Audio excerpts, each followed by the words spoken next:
The Honorable Justices of the Supreme Court, hear ye, hear ye, hear ye.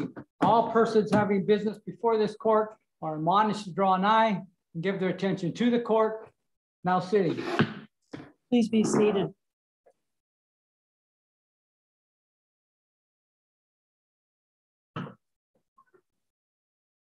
Good afternoon. Call the case of number 125092.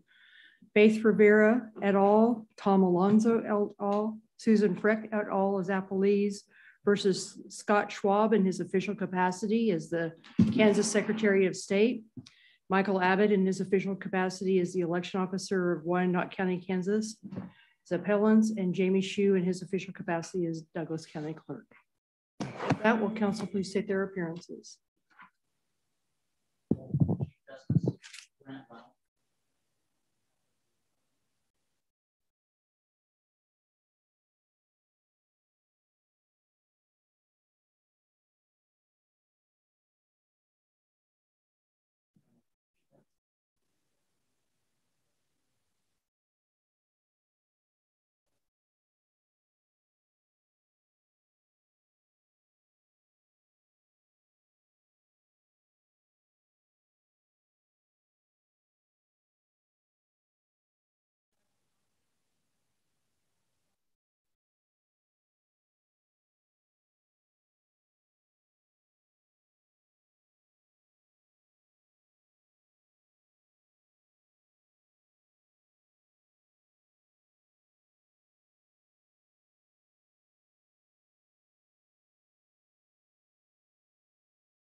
Thank you, counsel.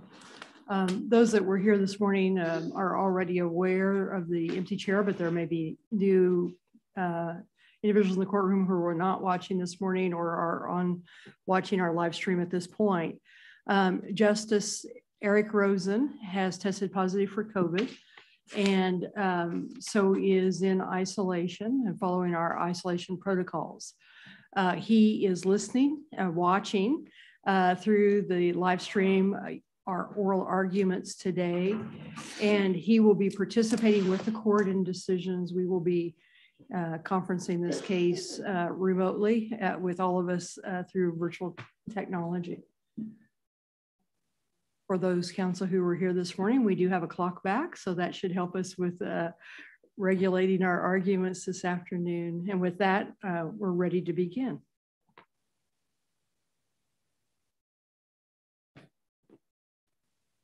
Good afternoon, Chief Justice, and may it please the court. I'd like to reserve 15 minutes of rebuttal time. 15 minutes is allowed.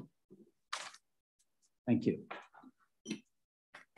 This case is a state constitutional challenge to the Kansas Legislature's redistricting legislation, creating new districts for members of the United States House of Representatives. Case comes to this court on appeal from an unprecedented district court decision.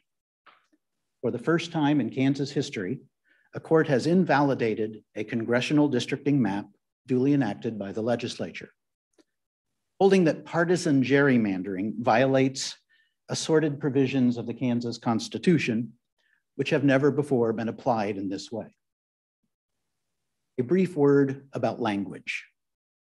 In this case, we are going to talk openly about Republicans and Democrats, because plaintiff's constitutional theory puts party politics at the center of this case. Normally, when I'm here, the discussion is purely in terms of principles of law and perhaps some facts from the record. This case requires us to talk in terms of party politics and the winning and losing of elections. This very fact should give the court pause. Congressional redistricting is political by design. The United States and the Kansas constitutions wisely entrust this task to the political actors in the Kansas legislature.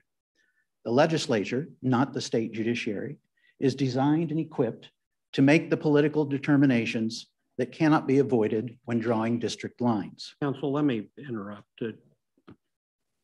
So these maps are the product are in legislation. They were enacted into law, right? So that's government action. And what keeps going around in my head here is how we accept this, seem to accept this notion of Republicans and Democrats fighting, you know, kind of boys will be boys sort of deal. But how is partisan gerrymandering ever a legitimate government interest on which government is acting toward its citizens? I don't think there's a strong argument that partisan gerrymandering is a legitimate government interest. But I think the point is that it is a collateral effect of the way in which the various constitutions have allocated the power. The US Supreme Court and this court have both recognized that politics is part of the process from the very inception of how it was designed. And it can't be distilled from the process because it's being done by politically elected actors and concerns a political outcome. So I think it's perhaps looking at it from the wrong direction is one manner of saying. Well, I mean, I've got a, you know, we can all find quotes, but I've got a quote from a US Supreme Court case that says, desire to harm a politically unpopular group cannot constitute a legitimate governmental interest. Seems to be at play here because, like I said, I'm not looking at this as Republicans doing this to Democrats or to independents. It is government targeting other citizens to do the map, however they're going to do it. And so it seems to me that how we look at this as government action toward our citizens is an important prism with this. And it gets back to the question I asked the Attorney General this morning about invidious discrimination, which is a phrase that's used quite a bit by the Kansas Supreme Court cases that deal with state and House legislative districts. It seems to me the same thing would apply here. I mean, if the legislature was concerned about the Catholic vote, and so it put into the design of a map ways to dilute the Catholic vote, to scatter the Catholic vote out among various districts. Would that be constitutional? I don't believe that the Supreme Court or this court has ever reached the point of injecting a religious question into redistricting. There have only been two exceptions so far, and that's one person, one vote, and that's racial. I could envision a case where if there was specific direct evidence, in other words, the legislature, the members of the legislature all gave speeches reflecting invidious religious discrimination, that it might be an incident where the court would carve out a third exception.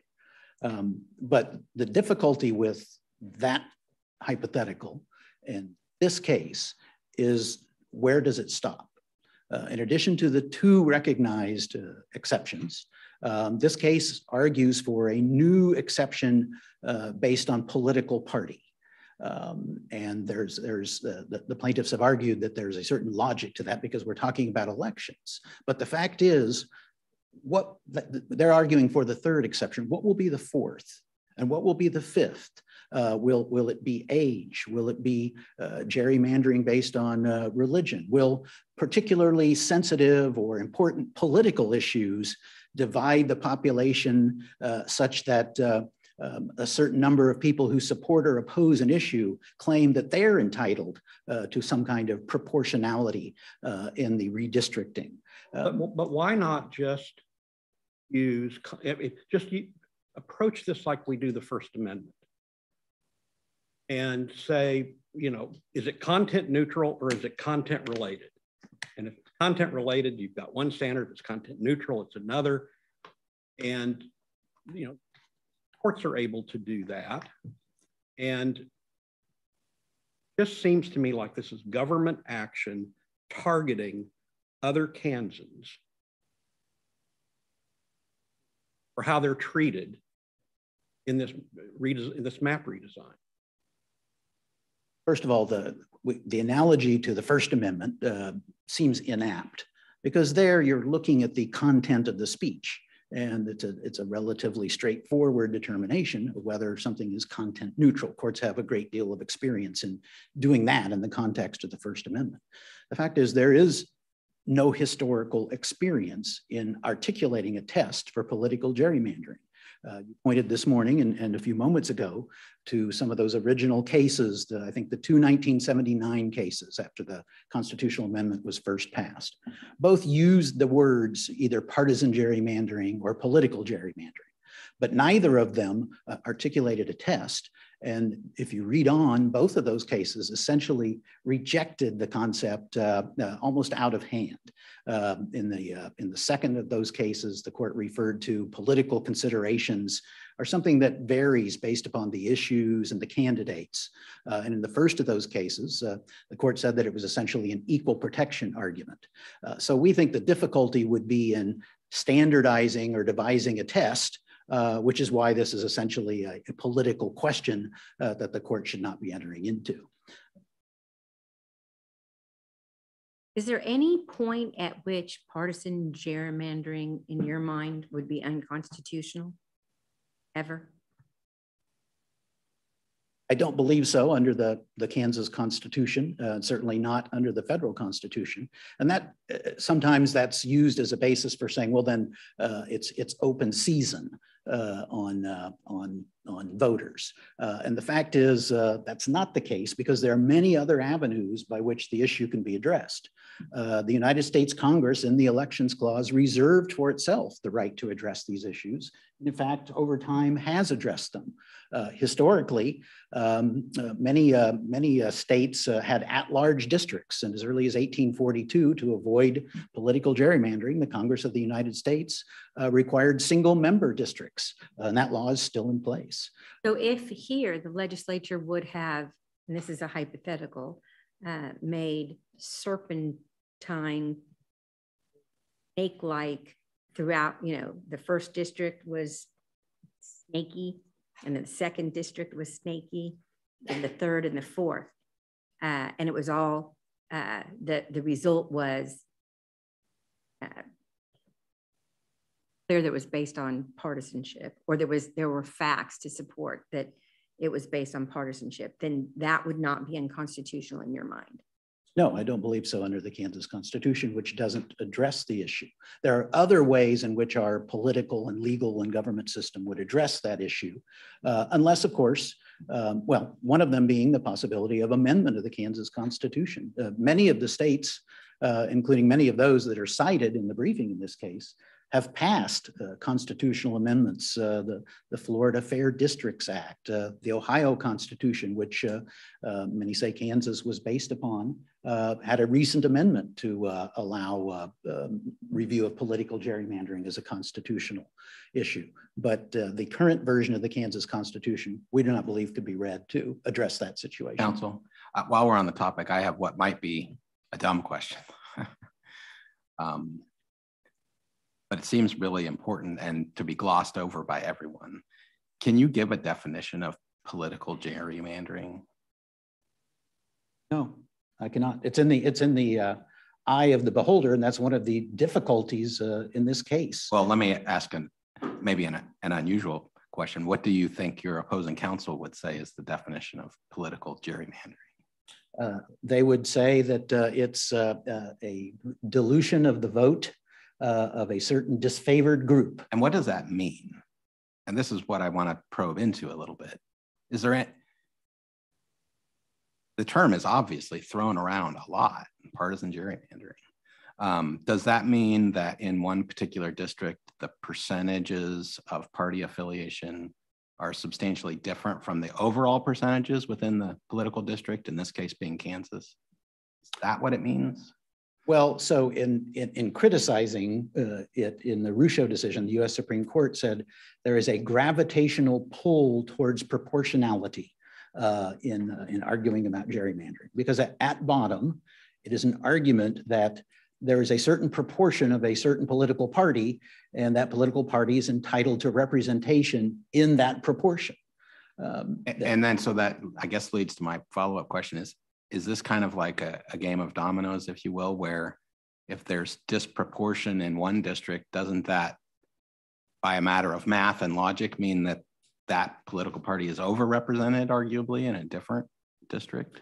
Well, again, it could be looked at in several different ways, and not to make arguments for my opposing counsel, but they might say you would look at the entire state and say that, well, Kansas has enough Democrats that it should have at least one or two of the congressional seats. I guess what I'm asking a more basic question, which is this all about proportionality? Yes, at bottom, we believe that it is. And could it, if that's the case,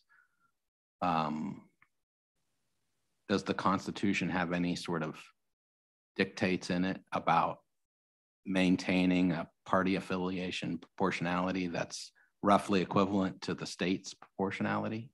In other words, each district, I don't actually know what the numbers are off the top of my head, but let's just say there's, two parties and it's a 55-45 split. Does that mean each congressional district should be roughly 55-45? No, that it would seem to me your opposing counsel, that wouldn't benefit the minority party any. Arguably, it wouldn't. And certainly these principles have never been applied across the federal level to argue that there should be some national proportionality, because of course, districting is committed to the states individually through the state legislatures. Why can't this also be about political retaliation, or just say government retaliation? In other words, you make decisions based on how people exercised their constitutional rights in the past, how they voted in the past, or how they politically associated, Democrat or Republican or whatever. And you then take action against those people based on what they have done in the past. Isn't that government retaliation? No, I don't believe so. And there for two reasons. First of all, I think when you originally stated the question, you said political retaliation and then said government retaliation.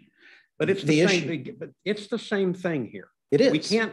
This is government action.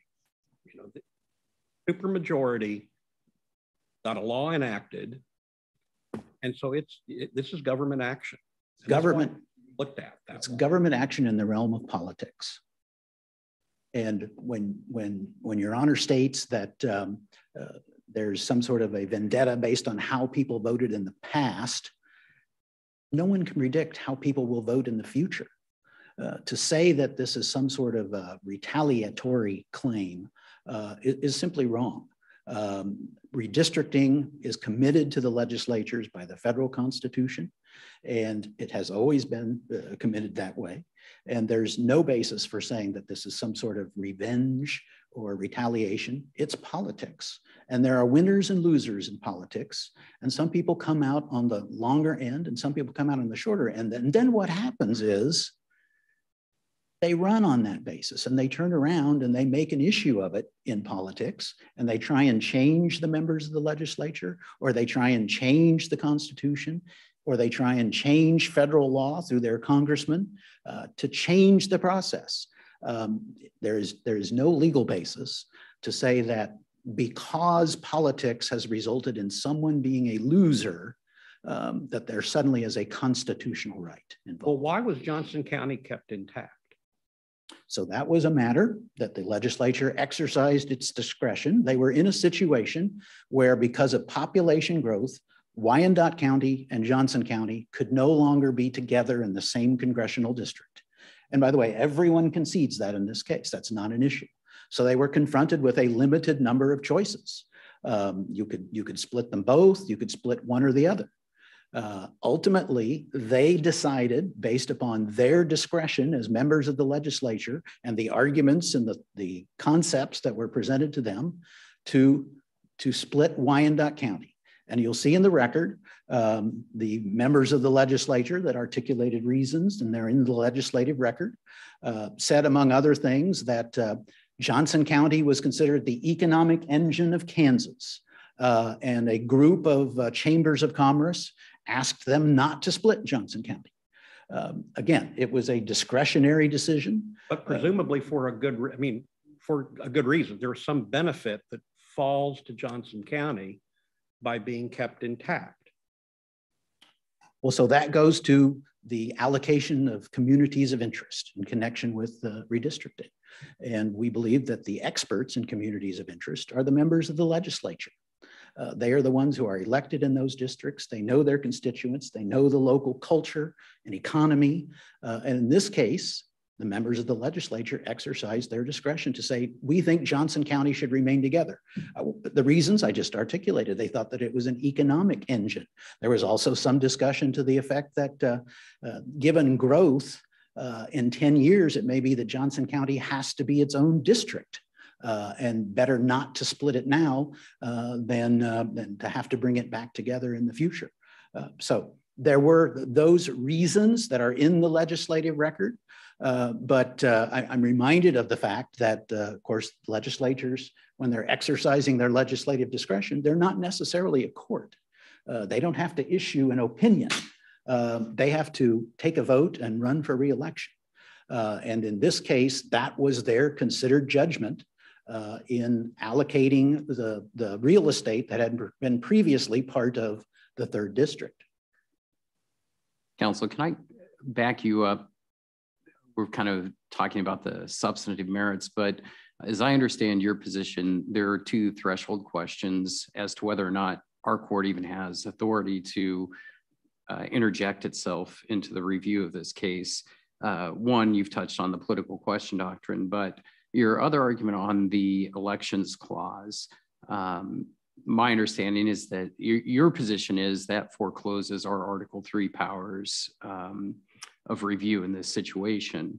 But does Arizona state legislature, they pretty clearly indicate that state constitutional provisions have a role, which also implies a role for our court in exercising its powers. Can you explain to me why more recent U.S. Supreme Court authority hasn't really dampered your argument on that elections clause?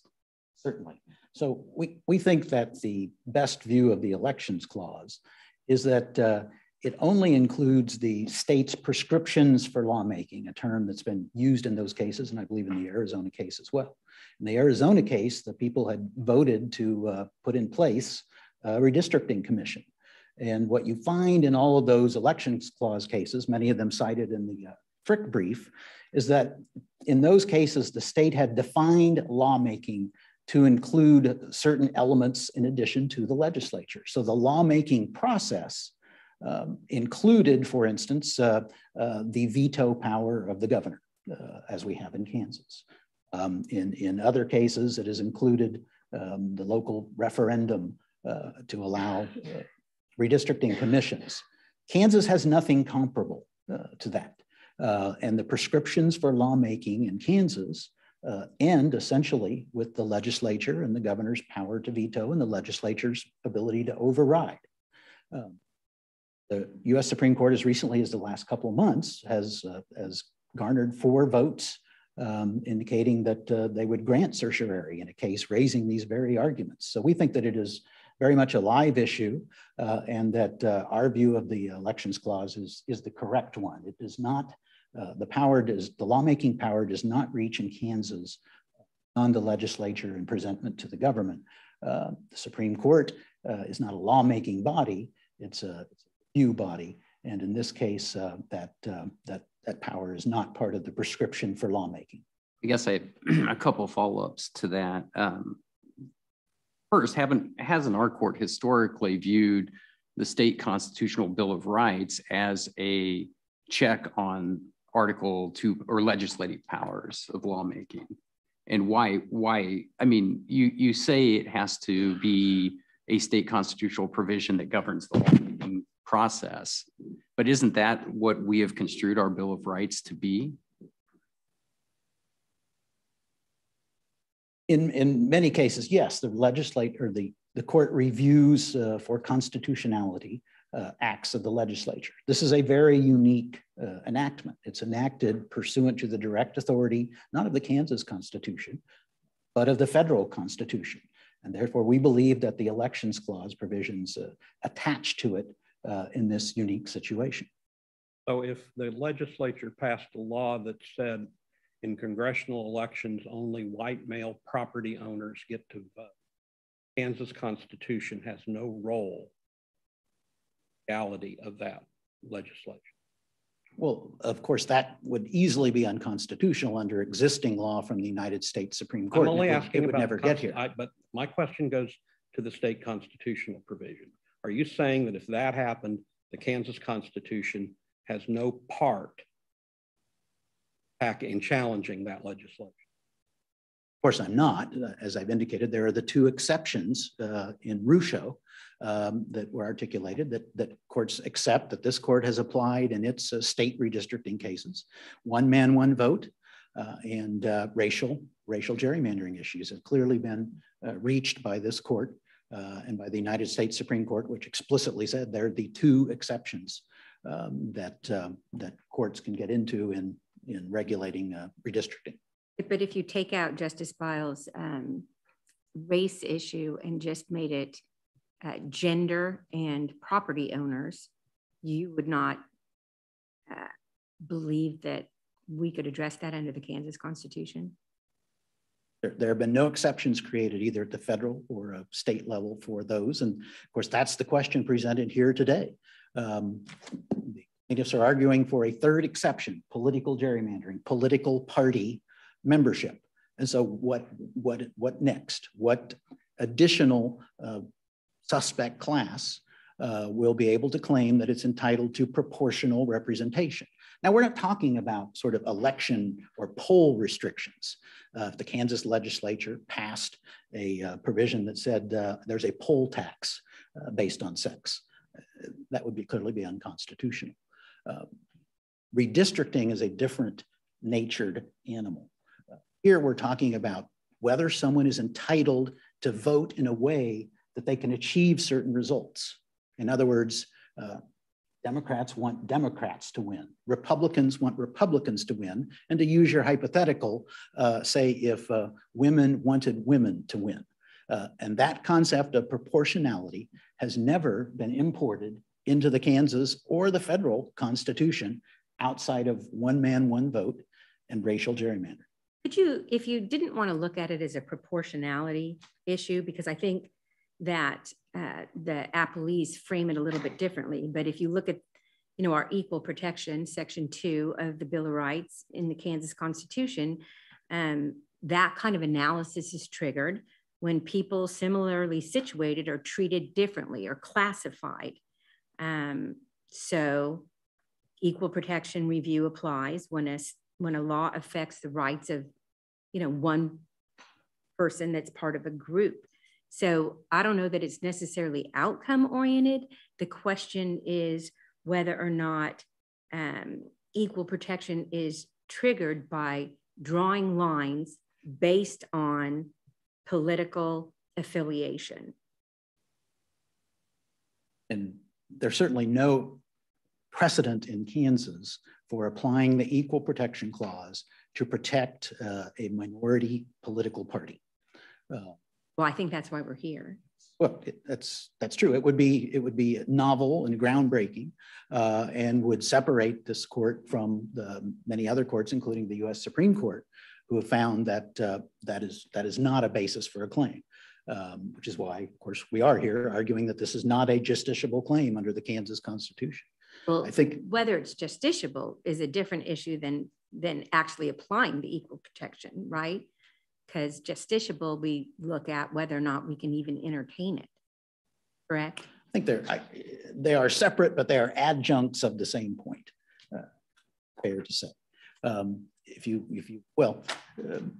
You have to find that it's justiciable first, and then if it is, you've entered the issue of determining, well, what is the equal protection test? How do you determine that there was partisan gerrymandering? What's the test?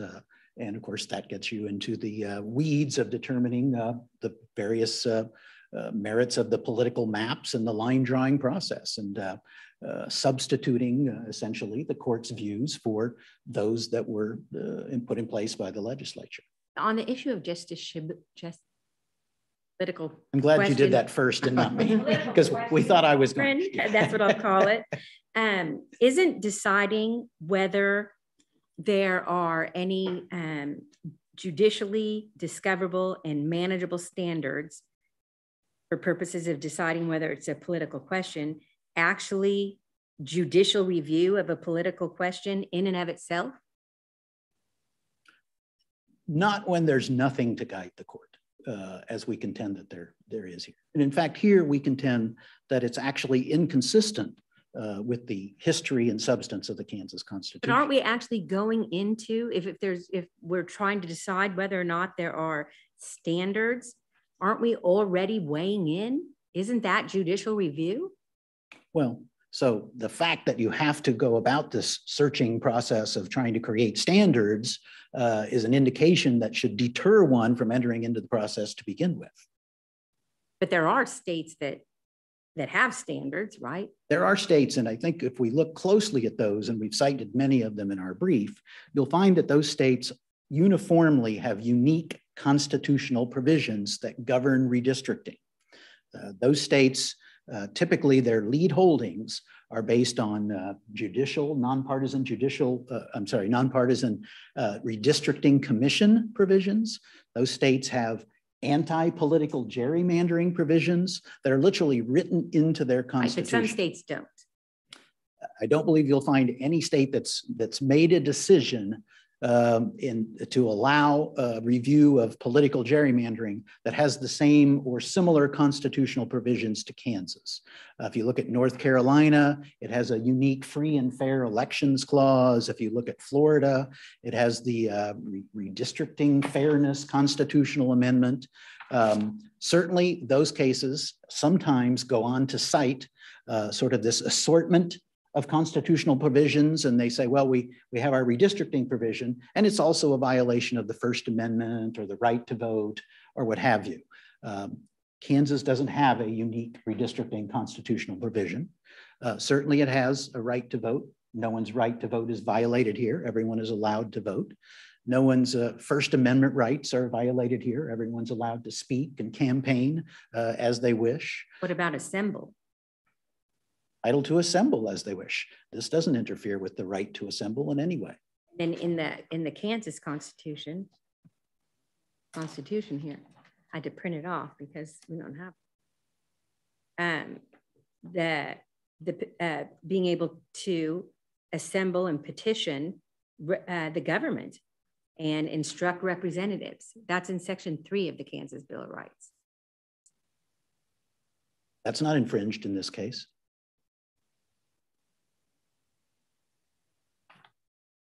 Can you tell me what your construction is for KSA 25-125 subsection D and how that might apply to the question of justiciability? I believe that's the statute. Subsection D of that statute suggests that nothing in the Elections Act limits our Article 3 power of judicial review. We don't believe that provision has any effect upon this case, either the elections clause or the non-justiciability arguments. That recently added provision, certainly wouldn't affect, like for instance, the case that you heard this morning, and it certainly wouldn't affect other cases that are currently percolating in the district courts about various voting and election procedures. But based on the timing of the passage, or is that? No, but based on the language of the statute. Again, I would come back to the difference here is this is federal congressional redistricting pursuant to an authority granted by the United States Constitution and not under this Kansas Constitution. In terms of our standard of review, you pointed out on page 27 of your opening brief that the district court judge in this case was an elected judge affiliated with the Democratic Party. How are we supposed to factor that into our analysis? What factors play into it if it was an elected Republican judge or a judge who was affiliated? So we of course, first, we mentioned that several points in the record. We first mentioned it when the case came to this court the second time on the question of consolidation and what judge should be assigned to the case. We think it is a relevant fact that the case was decided by an elected partisan judge. You know, how does it factor into the standard of review? I don't think it necessarily changes the standard of review. Consider the totality of circumstances of the facts in this case. That's certainly one to be aware of. As we know, Kansas has in its district judges a division between the commission selected judges and nominees and partisan elected judges. And it's the case that in this case, the plaintiffs chose to file the case in a district where the judges, partisan elected judges, and are all members of the Democratic Party. But we've got to look at the findings of fact based on whether they're supported by substantial competent evidence. How the judge was elected play into that? I mean, you brought it up in your brief in this. I'm just trying to figure out how it plays. I think it plays as part of the totality of the circumstances in the analysis. The district judge in this case basically wholesale adopted the findings of fact and conclusions of law that were submitted by the plaintiffs. Both the submitted version and the entered version are available in the record for the court's comparison. He essentially made virtually every ruling on contested issues of fact and law in favor of the plaintiffs. So again, that's something that's part of the totality of the circumstances as the court reviews the lower court decision.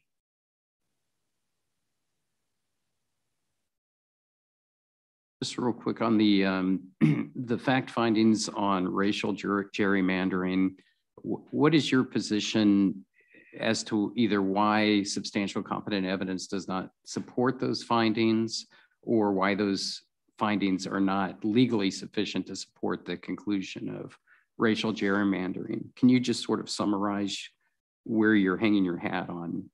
Yes, I'm glad.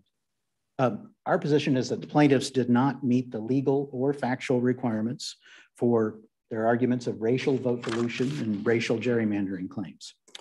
First of all, there was no direct evidence of intent, which is required by the applicable law. They did not submit any evidence that the legislature enacted this particular provision because of anyone's race. Several Democratic members of the legislature testified, and when they were asked on cross-examination, do you have any understanding that there was a racial intent on the part of the majority? They denied it. Furthermore, when you look at the effect, you will find that minority voters have essentially the same voting percentages under the new map as they did in the old District 3 and new District 2 under the new map. In old District 3, the minority percentages were 32.4%.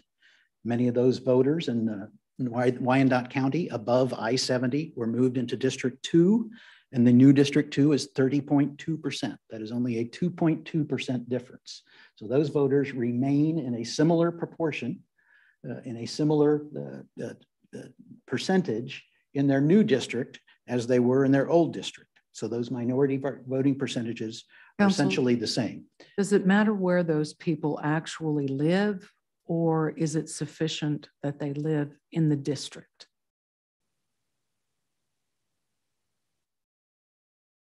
Following your question. Well, you may have percentage in a district, but for example, the actual people are much more spread out, or they're in different places, or they're not close to the same people that they were close to before in what might be considered a community of interest in the previous district.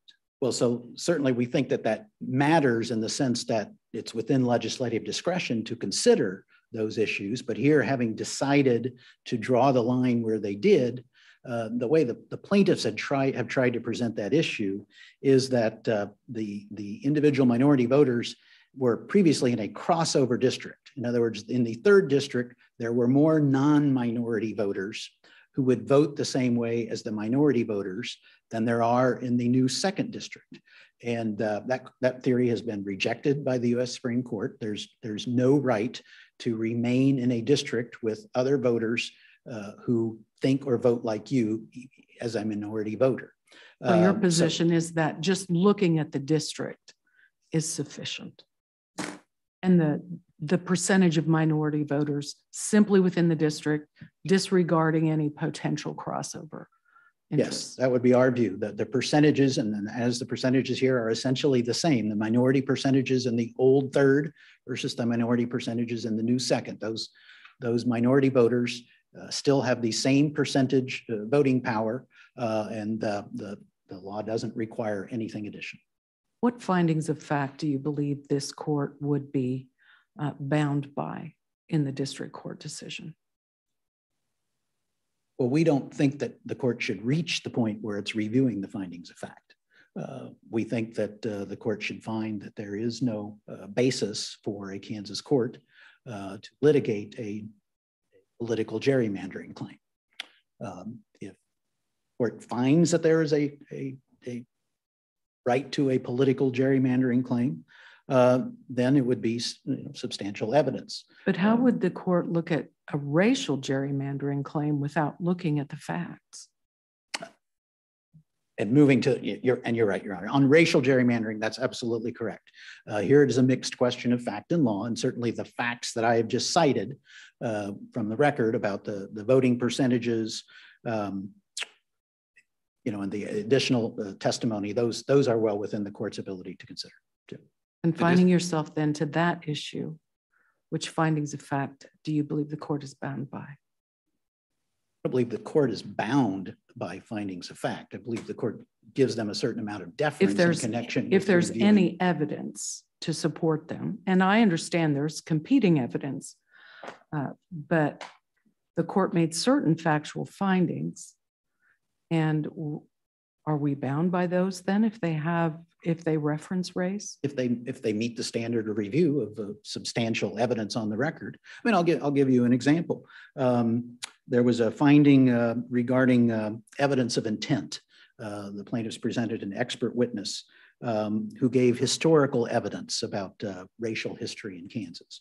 And this expert witness testified that when I-70, Interstate 70, was built in 1956, it was located based on racism.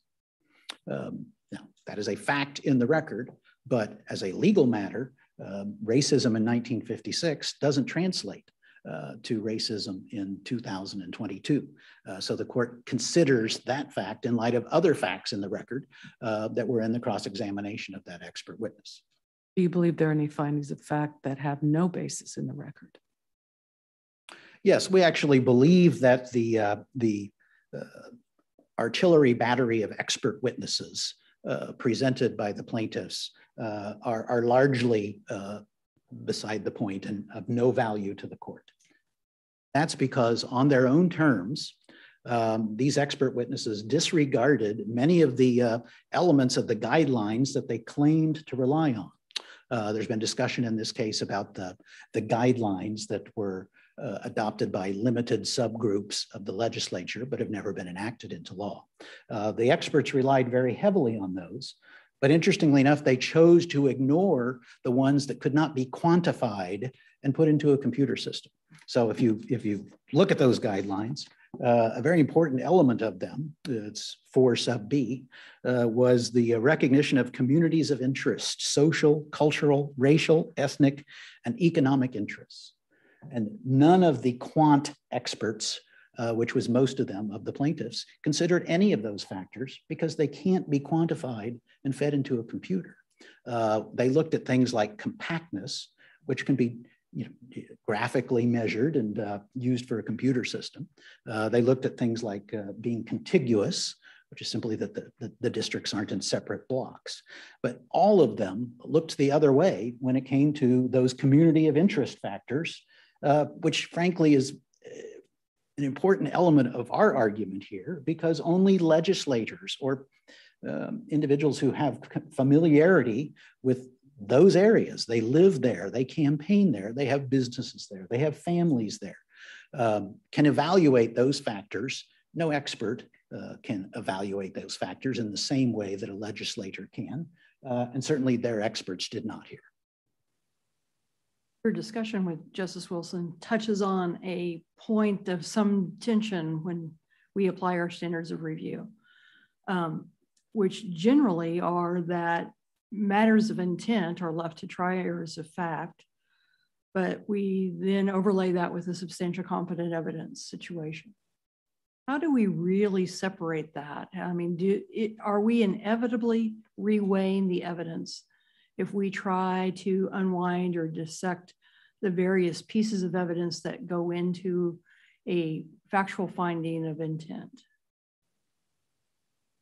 I'm aware of the tension, and I think that almost inevitably, yes, you are. You are rejudging the case. In this case, you are rejudging the considered judgment and discretion of the legislature when you do that. And are we also doing that with the court judge's determination of some racial gerrymandering here? There was an intent to do that. Yes, yes, I think that. Are we left with that conclusion, that finding? No, I mean, in other words, are you bound by that finding? Not bound, but inevitably does that tension lead us to the road of saying we can't unravel all the elements that go into that finding by the judge and we defer to it? I don't believe so here. I believe that this court has the ability to look at the various facts. There were, I just gave the example of whether I-70 was a highway built with racial animus. There's evidence in the record about the date that occurred. The court can consider all of that, the cross-examinations of those experts. Those are the elements of intent, but the court, there's no element, especially with an expert witness of the district judge evaluating the credibility of the witness. It's a pure expert testimony situation. Just real quick to clarify, in one of your answers over the last few minutes, I thought you said that there was no direct evidence of intent here, and you have to have direct evidence of intent to prevail. You're suggesting circumstantial evidence is, as a matter of law, inadequate to support a finding of intent? Yes, I believe we make that argument in our brief and have the citations. And based on what authority? I believe we cite a U.S. Supreme Court case,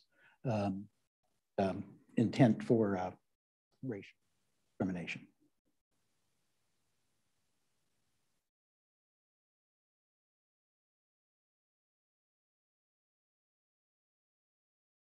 Good. I see my time is expired. Okay. Thank you, counsel. Brett?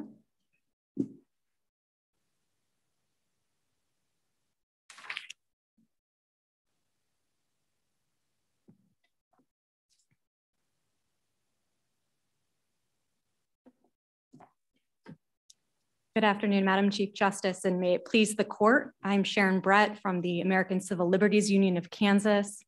I'm going to be presenting argument today on behalf of the Alonzo and Rivera plaintiffs, but as we noted in our statement of oral argument, specifically to our claim of racial vote dilution and the justiciability and merits of our partisan gerrymandering claim. And then my colleague, Lali Maduri, will speak specifically to the defendant's federal election clause arguments.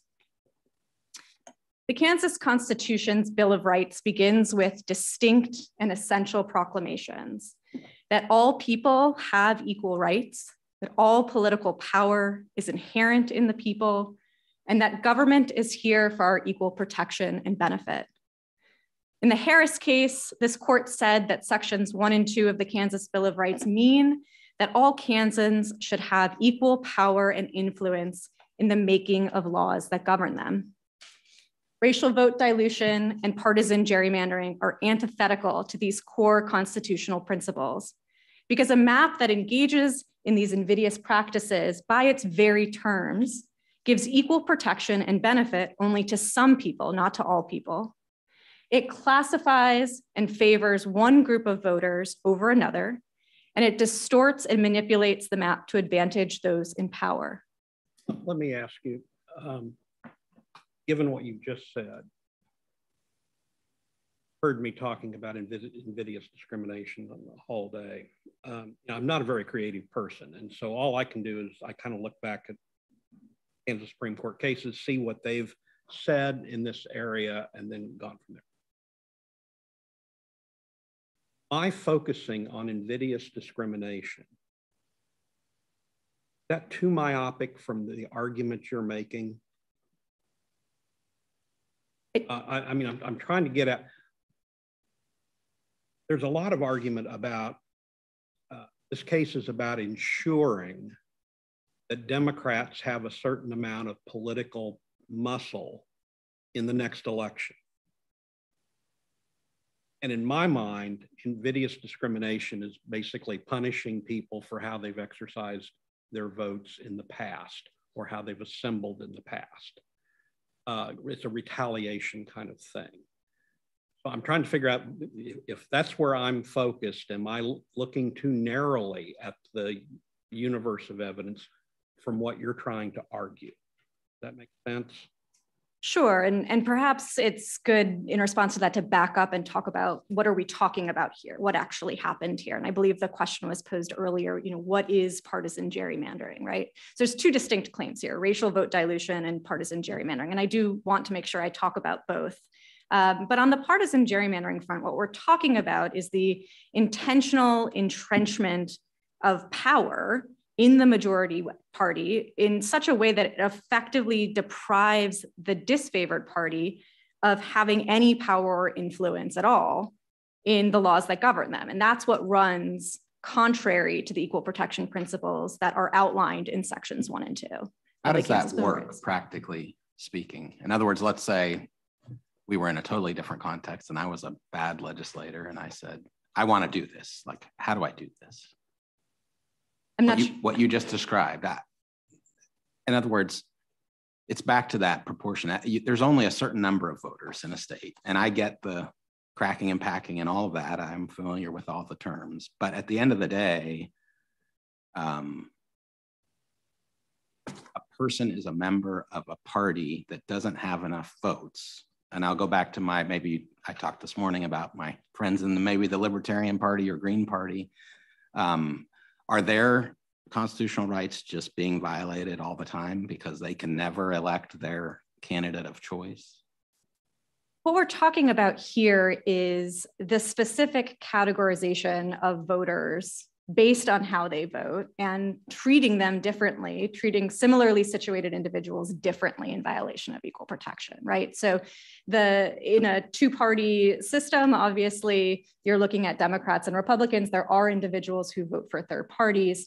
But here, what the map makers did and what the district court found by substantial, overwhelming evidence is, I believe how the district court put it, is that the map makers set out with the intention of drawing an entire political party out of power, a party that had the ability to elect a representative of their choice previously, and now under the new map does not. So that's the sort of intent that we were talking about and that the district court found here. From how you described the right or the issue, I'm not sure which we're talking about. And that's what I kind of like to unpack. What is the right we are talking about here, the constitutional right? Does it oversimplify what you were seeking to call it the right to vote? So we, as Your Honor knows, we point to a number of rights that partisan gerrymandering violates in the Kansas Constitution. That constellation of different, we cannot rely on any one section to get to where you need, where you're asking us to go.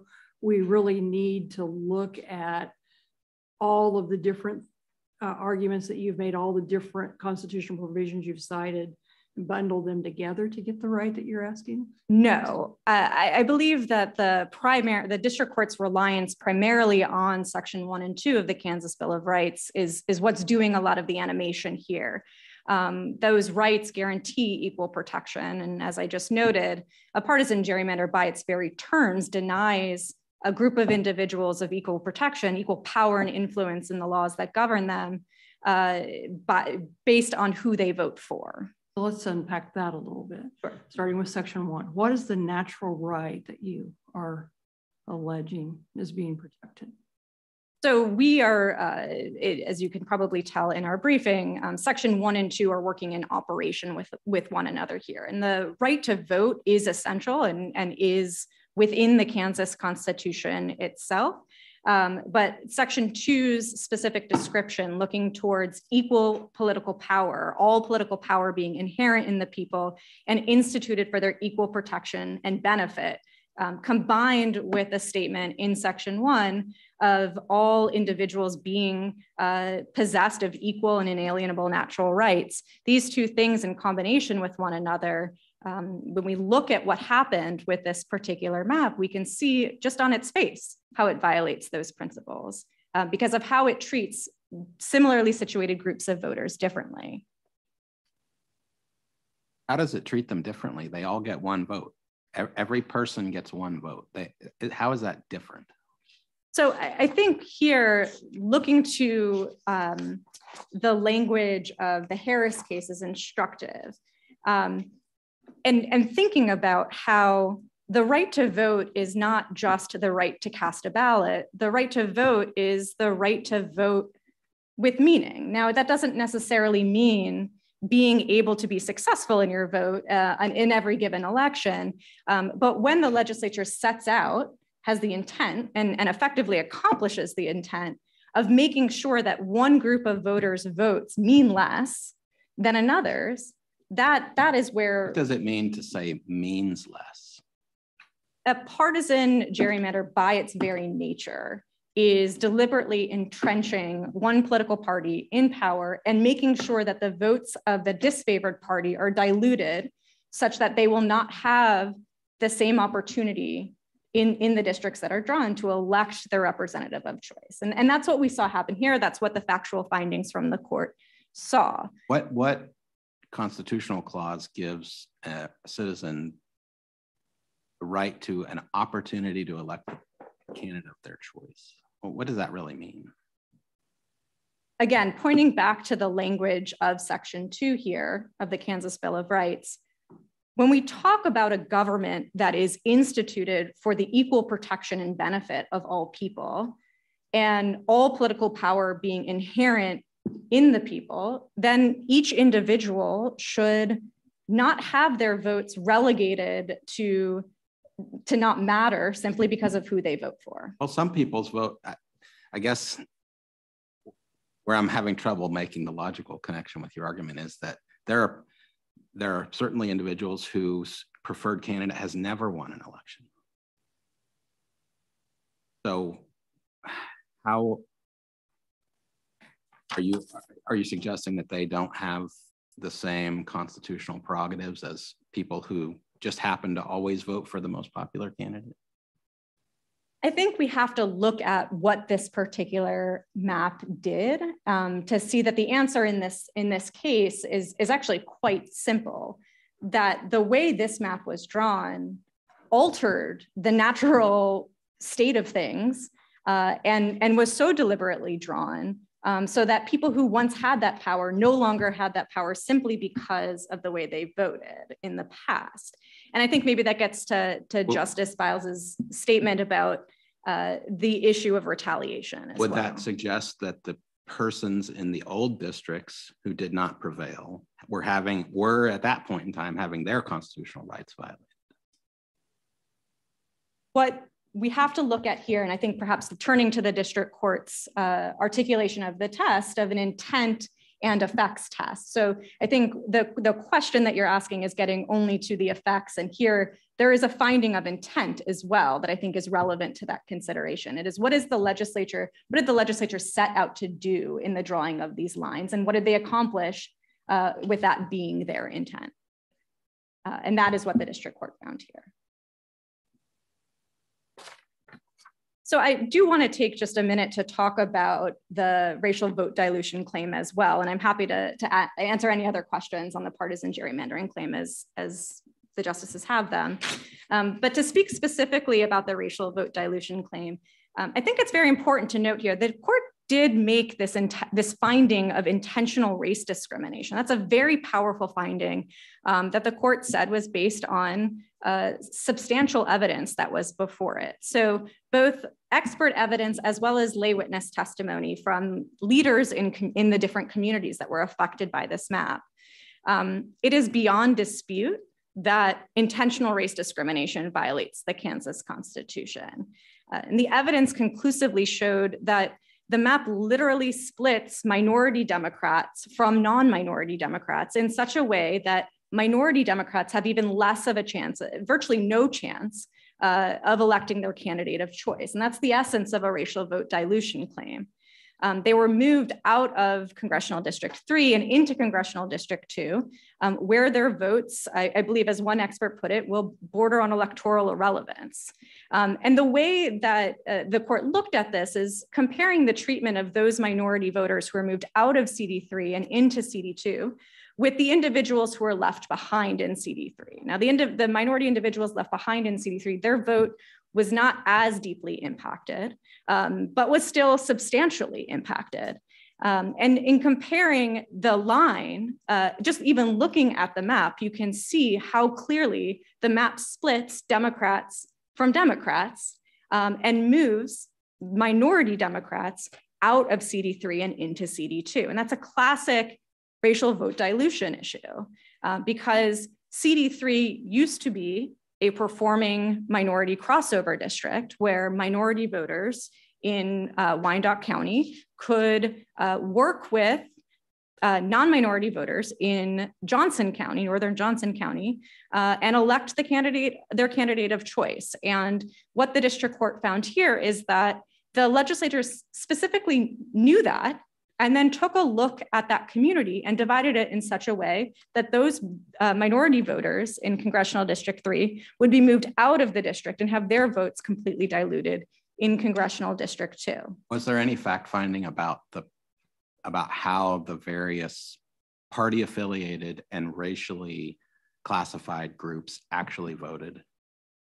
Yes, so there was analysis done by the experts, and I believe Dr. Collingwood's analysis here is particularly relevant. But did the district court make any fact findings? It's like, I'm just pulling this out of thin air, you know, the registered Democrats in the district voted 80% of the time for the Democratic candidate.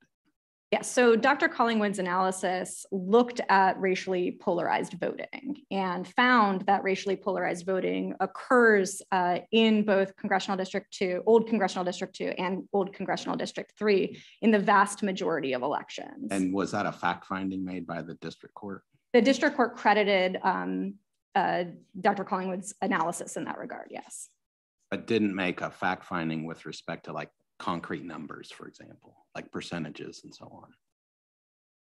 That I would have to go back and recheck the record, Your Honor, but. And do we need that to evaluate whether or not what you allege is happening is actually happening? In other words, do we need more than just party affiliation? Do we need actual voting numbers, you know, fact finding about who different people voted for? So I believe with the court crediting the racially polarized voting analysis that the expert did, the court was engaging in that factual finding. So crediting that analysis, accepting that analysis as true based on the testimony that the expert gave and weighing the credibility of the expert, crediting that analysis, I think gives you the factual finding that you need in that regard. If that fact hypothetically was different, let's say it was the inverse, that there was an affiliation with the Republican Party with minority voters in that district, would we still have the same problem with how the map divides it up? For the purposes of doing for the race claim, I should say specifically, sorry. Okay, so if there was I just want to make sure I understand the hypothetical. If there was a factual finding made by the district court that there wasn't racially polarized voting, right. I think it would be harder to make that call. But we have that factual finding here. There was a finding that in the vast majority of elections in both CD2 and CD3, there was that racially polarized voting. And so the movement of the minority voters out of CD3 and into CD2 made it so that they could never have the opportunity of electing their candidate of choice. But even though it's hypothetical, doesn't that illustrate that what, if anything, partisan affiliation predominated the intent of the legislature as opposed to race?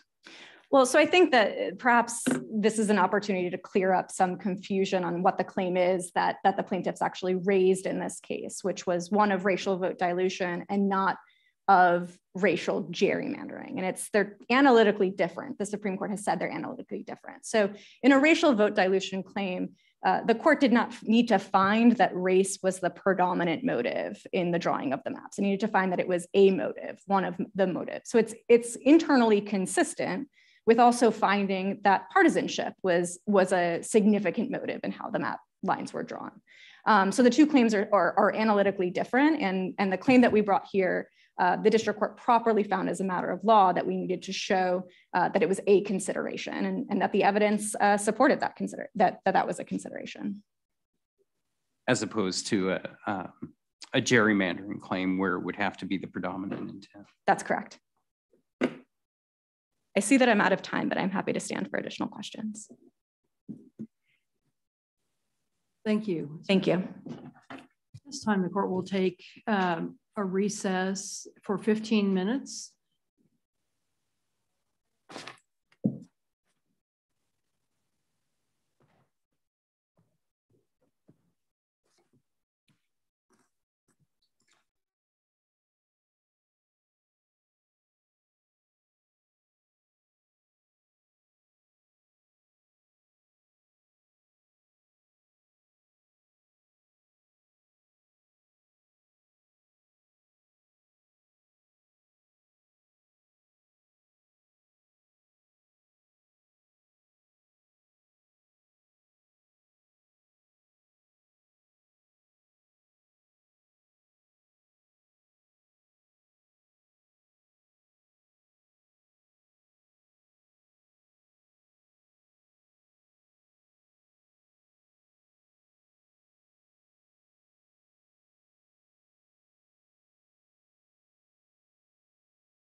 The Honorable Justices of the Supreme Court. Hear ye, hear ye, hear ye. This court from recess now sitting. Be seated.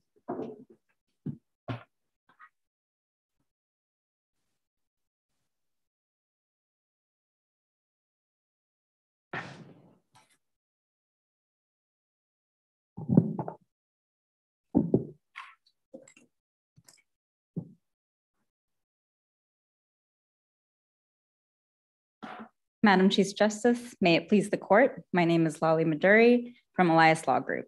I will address defendants' federal elections clause arguments. I'd like to start with something that my colleague from the state just admitted. Defendants just said that the Kansas Constitution can and does prohibit race-based discrimination in congressional redistricting, even under their reading of the elections clause. This is the opposite of what their brief argued, and it's fatal to their elections clause argument because the district court found racial discrimination here. Defendants' elections clause argument, as articulated in their briefing, boils down to a singular proposition. Where federal elections are concerned, this court may not fulfill its duty as the highest court in this state and apply its own constitution. In defendants' view, this court and all state courts must stand idly by whenever the state gerrymanders congressional maps. Their original theory of the elections clause would give the legislature carte blanche to violate the Kansas Constitution and dilute the votes of Kansans in federal elections. But their position is contrary to the US Constitution, its history, binding Supreme Court precedent, and federal statutes. And adopting defendants' position would mean vesting unreviewable discretion in the legislative branch, including discretion used to intentionally discriminate, for example, on the basis of religion, on the basis of gender, on the basis of age, on the basis of property ownership, and the list goes on. Would it be unreviewable, or would it be unreviewable by state courts under state law? In other words, I don't understand the state's position on the elections clause to be that it's completely unreviewable, only that the review is limited to federal court, basically. That's right, Your Honor. What the state is arguing is this state would have no authority and wouldn't have jurisdiction to even hear a claim that the legislature has intentionally discriminated on the basis of gender. So the legislature could pass a law that said women can't vote in congressional elections, and this court and the Kansas state constitution couldn't prevent that outcome. I just wanted clarity on, you wouldn't disagree that it would still be reviewable, you would just have to pursue that review in federal court. Certainly, and at this time, at least, there are, as the state concedes, at least right now, that's not something that has been previously recognized by federal courts. Would you say, though, that we would have concurrent jurisdiction? Well, this court is, sorry, go ahead. Go ahead. You can, would the state Supreme Court have concurrent jurisdiction with the federal court? Well, certainly someone could raise a claim under the federal constitution that could be heard by a federal court, and other plaintiffs could initiate claims under the state constitution. So in that sense, there would be potentially concurrent jurisdiction, but the issue here is whether or not the elections clause prohibits this court from hearing any claims under its own constitution. And the answer there is clearly not. Yeah, isn't that more of a choice of law type of question rather than a jurisdictional one? In other words, piggybacking on Justice Standridge's question, we often hear federal questions. We have concurrent jurisdiction to hear federal questions. Why wouldn't we be able to hear that case under federal law? This court could hear that case under federal law. This court may apply federal law. But the question is really just, what role does state law play in these disputes? Would you agree with that? When it comes to the elections clause, that is my understanding of the defendant's theory. Their position is that this court cannot apply state law. Okay. And the legislature is free, carte blanche, to violate the state constitution when it comes to congressional redistricting and any regulations of federal elections for that matter. What do you make of what I at least read as 4 current United States Supreme Court justices expressing a fair amount of skepticism that state constitutional provisions can play any role in congressional redistricting. I'm thinking of Justice Alito's dissents in Moore v. Harper. And I get that it's only 4. I'm just, should that play any role here? No, Your Honor. The law as it stands today is quite clear based on 100 years of Supreme Court precedent that this court has not only the right, but the duty and obligation to review this case. What the Supreme Court may do in the future is not relevant to your decision today. So we shouldn't be in the business of predicting what might happen on review. That's exactly right, Your Honor. And at this time, as you're well aware, no majority of the court has ever endorsed that position. And the court has cautioned against that sort of tea leaf reading and says specifically that lower court should follow the cases that bind it and leave it to the Supreme Court for overruling its own decisions. And if I understand the appellant's, I don't know if you would call it a concession, but explanation, they would also agree that state law could apply under the Elections Clause to the extent it defined the lawmaking powers of the state legislature? That's right, Your Honor. The defendants do draw a distinction between what they say is sort of procedural compliance. So, you know, having the right number of votes in the legislature or submitting something for veto versus what they would term substantive provisions.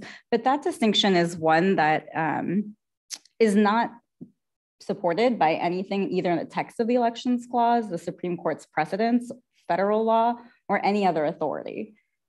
You answered my follow-up question, which is just that. Yeah, what textual basis, if any? It sounds, your position is there is none. That's certainly our position. And most recently, the Supreme Court said in Arizona state legislature, categorically, the Supreme Court held that nothing in the Elections Clause instructs, nor has this court ever held, that a state legislature may prescribe regulations on the time, place, and manner of holding federal elections in defiance of provisions of the state's constitution. That was an unqualified statement. It didn't say some provisions of state constitutions, but not others. It was all provisions of the state constitution. And if there was any question of that, the second part of the Elections Clause allows Congress to legislate on this issue, regulate federal elections, should it choose to do so. And Congress did just that when it enacted 2 U.S.C. 2AC, which the Supreme Court interpreted in Branch v. Smith, and it considered this exact issue. That provision requires that congressional plans must be enacted in, quote, the manner provided by state law. In Branch v. Smith, Justice Scalia explained in the controlling opinion that the word manner refers to the state's substantive policies and preferences for redistricting as expressed in its state statutes and constitution, among other things. In doing so, Justice Scalia specifically considered and rejected this exact argument that the manner meant only process or procedures, things like vetoes, things like a commission, rather than substantive requirements. Instead, he explained that the word manner refers to the state's substantive policies and preferences. But that distinction simply has no basis.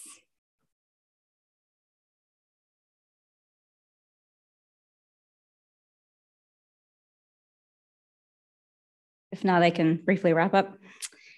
Your Honor, the defendant's position impinges not only on the constitutional function of courts, but also on the very sovereignty of this state, which established a constitutional system in which this court, as a co-equal branch of government, has the power to review and, when necessary, strike down acts of the legislature when they violate the state constitution. To read the federal constitution in a way that limits this court in its power to remedy violations of its own constitution is contrary to bedrock notions of federalism embraced in that constitution. And it's repugnant to the sovereignty of states, the authority of state constitutions, and the independence of state courts. Ultimately, defendants' argument is as unsupported as it is audacious. No court has endorsed their radical argument, and this court should not be the first. consistent with nearly 100 years of US Supreme Court precedent, federal law, the text of the Constitution, and basic principles of federalism and the separation of powers, we ask the court to reject defendants' arguments and affirm the judgment of the district court. Thank you.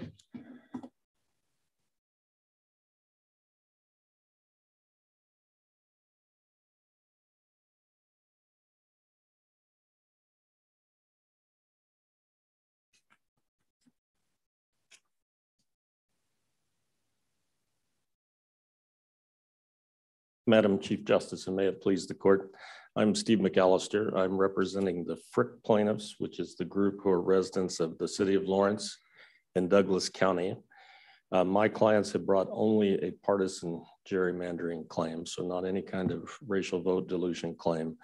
And their claim is regarding the drawing of the boundaries for congressional districts 1 and 2, so nothing to do with District 3.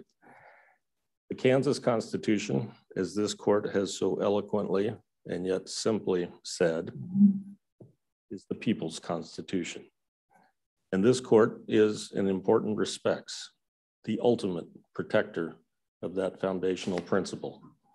The Ad Astra 2 map, what it represents, threatens to undermine the people's constitution in violation of the Kansas Bill of Rights and Article 5's right to vote. In particular, when the court is asked, where does the ban or the prohibition on political gerrymandering come from? I would say the primary source is Section 2, but it does, as my colleague suggested, work in conjunction with Section 1, as this court has recognized recently in the Hodes and Hauser case, but almost 60 years ago in Harris versus Shanahan. The court cites Sections 1 and 2 in recognizing a fundamental right to vote. The fact that this is a political context, all the way back to Baker versus Carr, does not mean this is a political question that the court cannot decide. And if you look at the powerful language of the Kansas Constitution, there's nothing remotely like it in the US Constitution. So the fact that the US Supreme Court chose not to recognize a partisan gerrymandering claim in no way controls this court.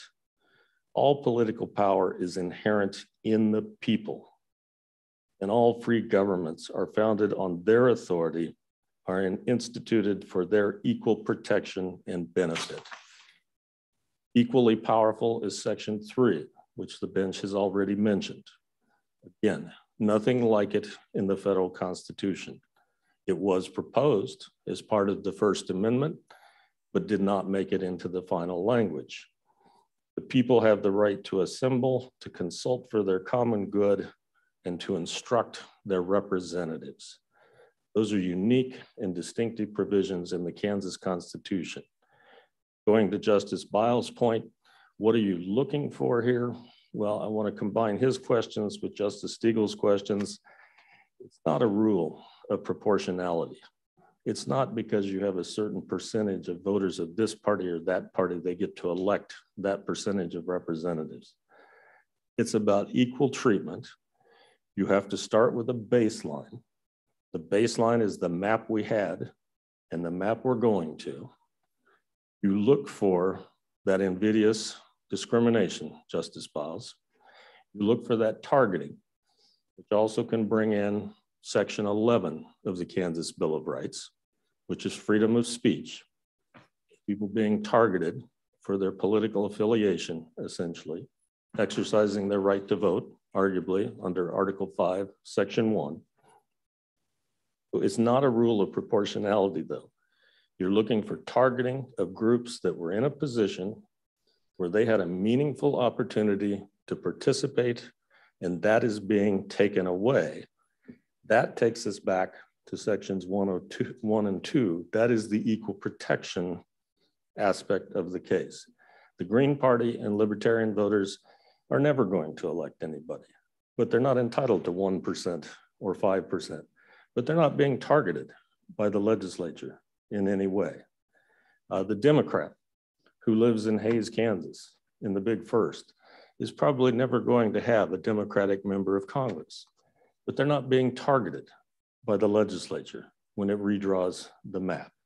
So the first element of the claim here is a predominant intent target a group, and I can talk about the groups that might be protected, that cannot be explained or is not explained by the legislature. And here we have specific findings by the trial court that the reasons offered were pretextual. KU and K-State should be together. That's why we drew this diabolical golf hole looking kind of first district where Lawrence, it goes around counties and scoops out Lawrence to put it into the big first. KU has as many, if not more, connections to the east in Kansas City with the medical center, the Edwards campus, as it will ever have with Kansas State. Judge found that was pretextual. And then the third factor, and this again relates to the Green Party and the Libertarians, is a substantial diminution in the influence of these voters in elections and the political process. Those voters, if they could get to the point of showing that, could bring a claim. But what we have here is we have Lawrence voters, almost 100,000 of them, who had some competitive elections in the second district. And certainly within my memory have had at least one Democratic member of Congress.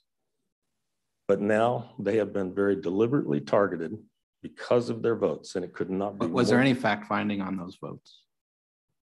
On the city of Lawrence, there's fact finding on those about 100,000 people. On the demographics in terms of their registration. Fact finding on how they voted.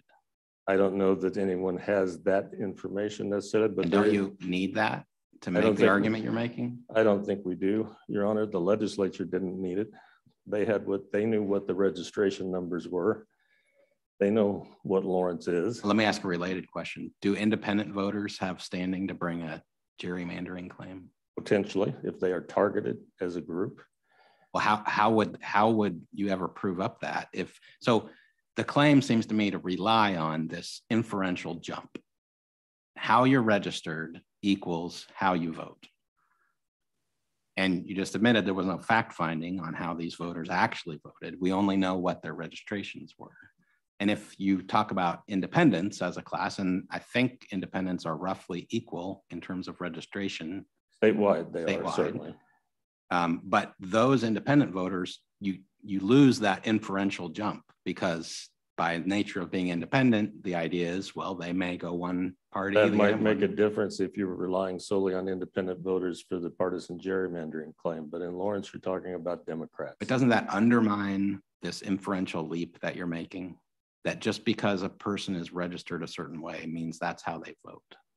I know that's an argument that's been made, but with all due respect, no. I think it's a common sense inference.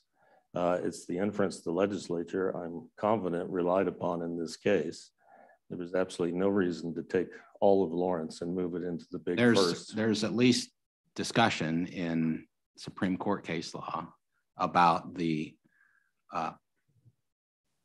folly of trying to use this inferential leap because real life has demonstrated that voters, even when they're registered to a party, have a strong independent streak and they will vote for the candidate that they think represents them best, regardless of party affiliation.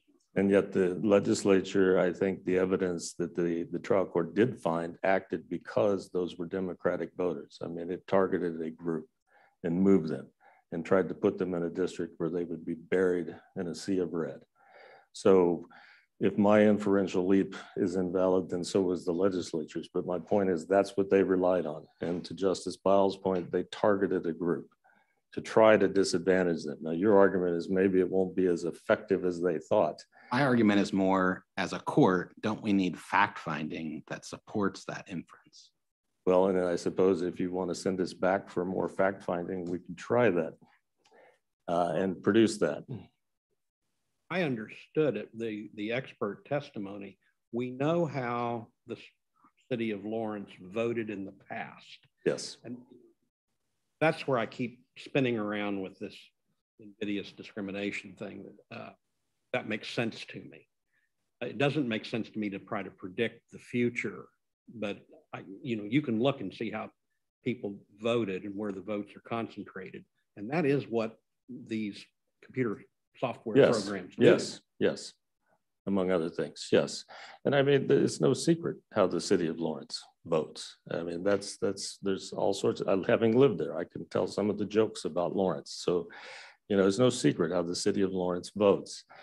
But this court, you know, has the obligation and the duty, as the Harris versus Shanahan case makes clear, to protect the people's constitution. And when they talk about no standards, I have to tell you, it brings back memories, not necessarily fond ones, of being in Montoy in the Gannon litigation, where this court took one word in the Kansas Constitution, suitable, built doctrines of equity and adequacy.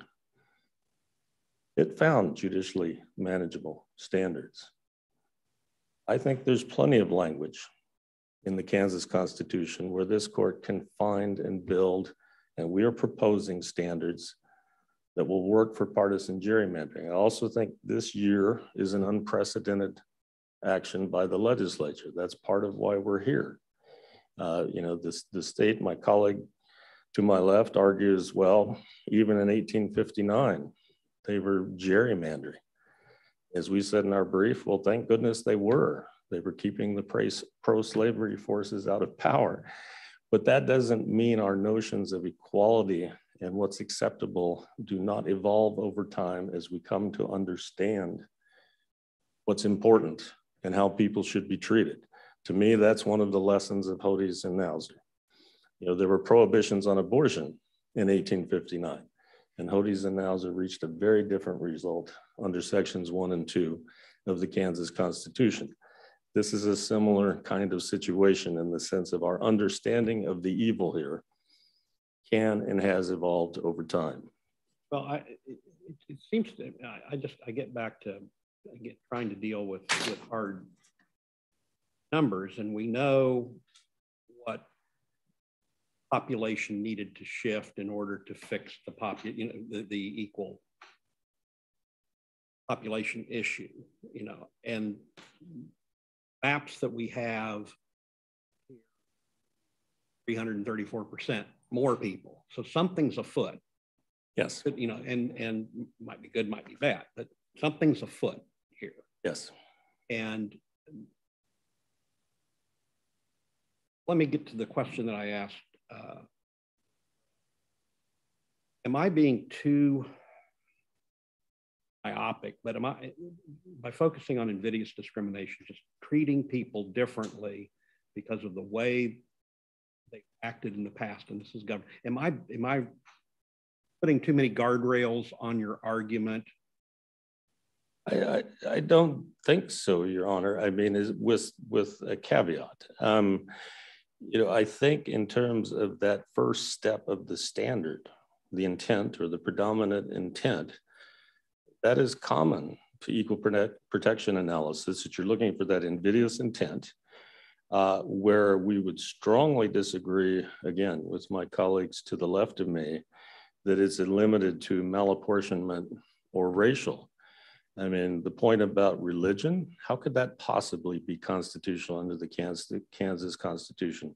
Gender, how could that possibly be constitutional? Age, disability, perhaps sexual orientation, military veteran status. I'm not trying to say there's going to be a host of cases, but I do think the Kansas Constitution protects the people from that sort of targeted discrimination. And I don't see that partisan cannot or should not be on the list of what could be protected under the Kansas Constitution when there is targeted invidious discrimination. And again, the other piece we have acknowledged all along is that there has to be effect. So again, I mean, I suppose you could have targeted discrimination against the one Democrat in far western Kansas, some small county. But if it's not going to make any difference anyway, I don't know that there'd be any partisan gerrymandering claim. So we're combining the invidious intent and targeting with proof of a substantial effect. I've been trying to figure out the harm aspect of this and really have wrestled with it because notion of community of interest seems to be an element of harm. I mean, you know, Lawrence is a part of Douglas County, and you get ripped out of there and attached to the same people that are voting in Morton County. So that seems to be a harm toward the community of interest there. And that's why I asked the question about, well, why keep Johnson County in one piece? Apparently there are benefits to being kept intact, and those benefits are denied to Wyandotte County and to Douglas County. There are. The question is why? Well, I mean, among other things, they often have overlapping interests, so that Lawrence is not unified. You know, Wyandotte is unique with the unified government, where it's a single government for county and city. But there, if you're splitting Wyandotte, you're actually splitting a unified government for the county into different districts. But even in Lawrence, you have the county commission and the city commission, which often work very closely together on many things and might have similar interests with respect to their members of Congress, but are no longer going to have the same members, in the sense that at least part of the county commission's jurisdiction is now represented by the second, but the city of Lawrence is going to be represented by the first. So there is an impact on those communities of interest being split, for certain. What is the showing that's required on the effects side then? I mean, isn't there ultimately have to be some impact on the group's ability to participate in the political process?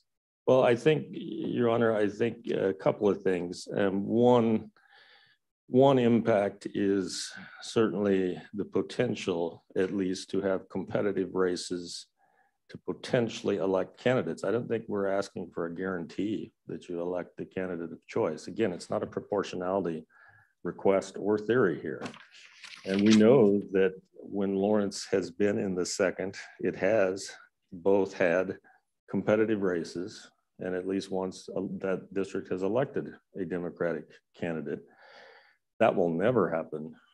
I mean, you know, I'm a lifelong Kansas and I grew up in the Big First. That will never happen in the Big First unless things change dramatically. So, you know, and the judge made findings about that. The other little more subtle evil to this is you take a place like Lawrence, which has wonderful diversity, activity, and you put it in the Big First, and you've now essentially perhaps discouraged a lot of people from the kind of political engagement, at least at the federal level, that they otherwise likely would have participated in. I know that's harder to quantify. I may not satisfy Justice Stegall on that, but you know, the fact of the matter is you've got KU students, you've got KU faculty, you've got a lot of people who are politically interested and politically active, and when they know they can never really influence and certainly not elect a member of Congress from the Big First, that certainly can have impacts on registration. It can have impacts on activity. It can have impacts in more subtle ways. Is this just a numbers game then? And what I'm thinking of are I'll use the term red, since you use the term red versus blue, the so-called red voters in Lawrence, by the logic of the argument, are actually they gain a benefit by this. Is it simply that there are not as many of them, and so the Constitution favors the group that has the higher number? So it's detrimental to the blue voters, but it's beneficial to the red voters, and so therefore we can't do it because there's more blue? I think, Your Honor, there's never going to be a proportional equality of the vote in the sense of everyone has a statistically equal chance to elect the representative of their choice. I get that proposition. What we're arguing, though, is what's prohibited by equal protection principles is the specific targeting for the detriment.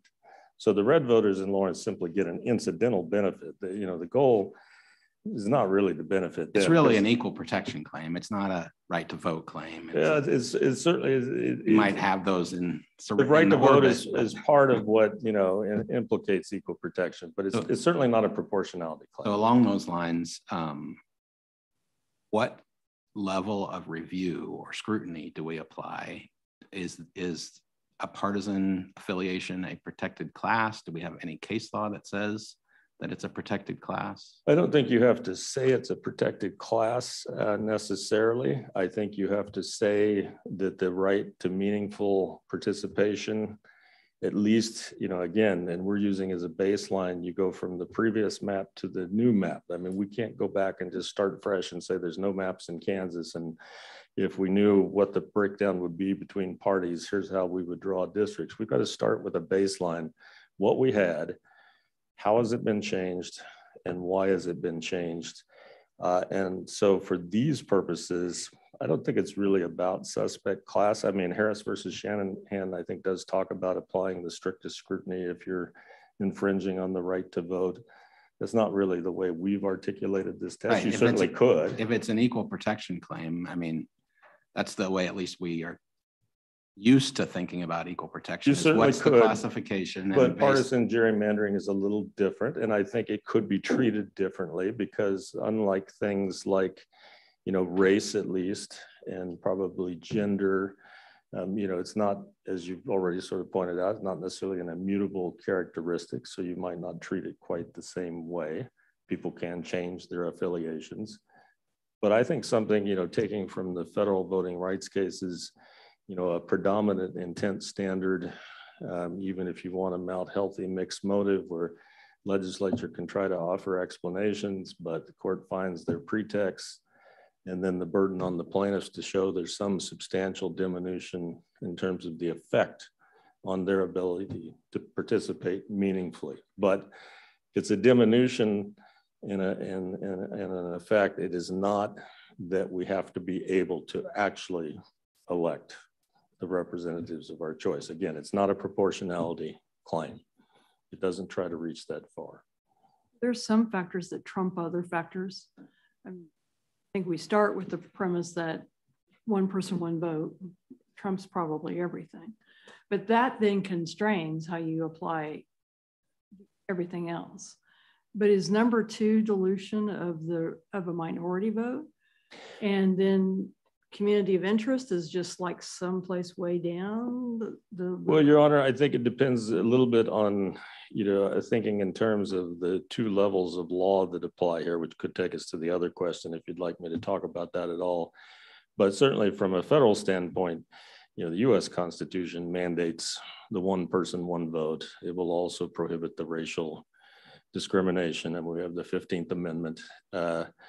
So that will control there. The question we're asking here is what else under the state constitution should be protected?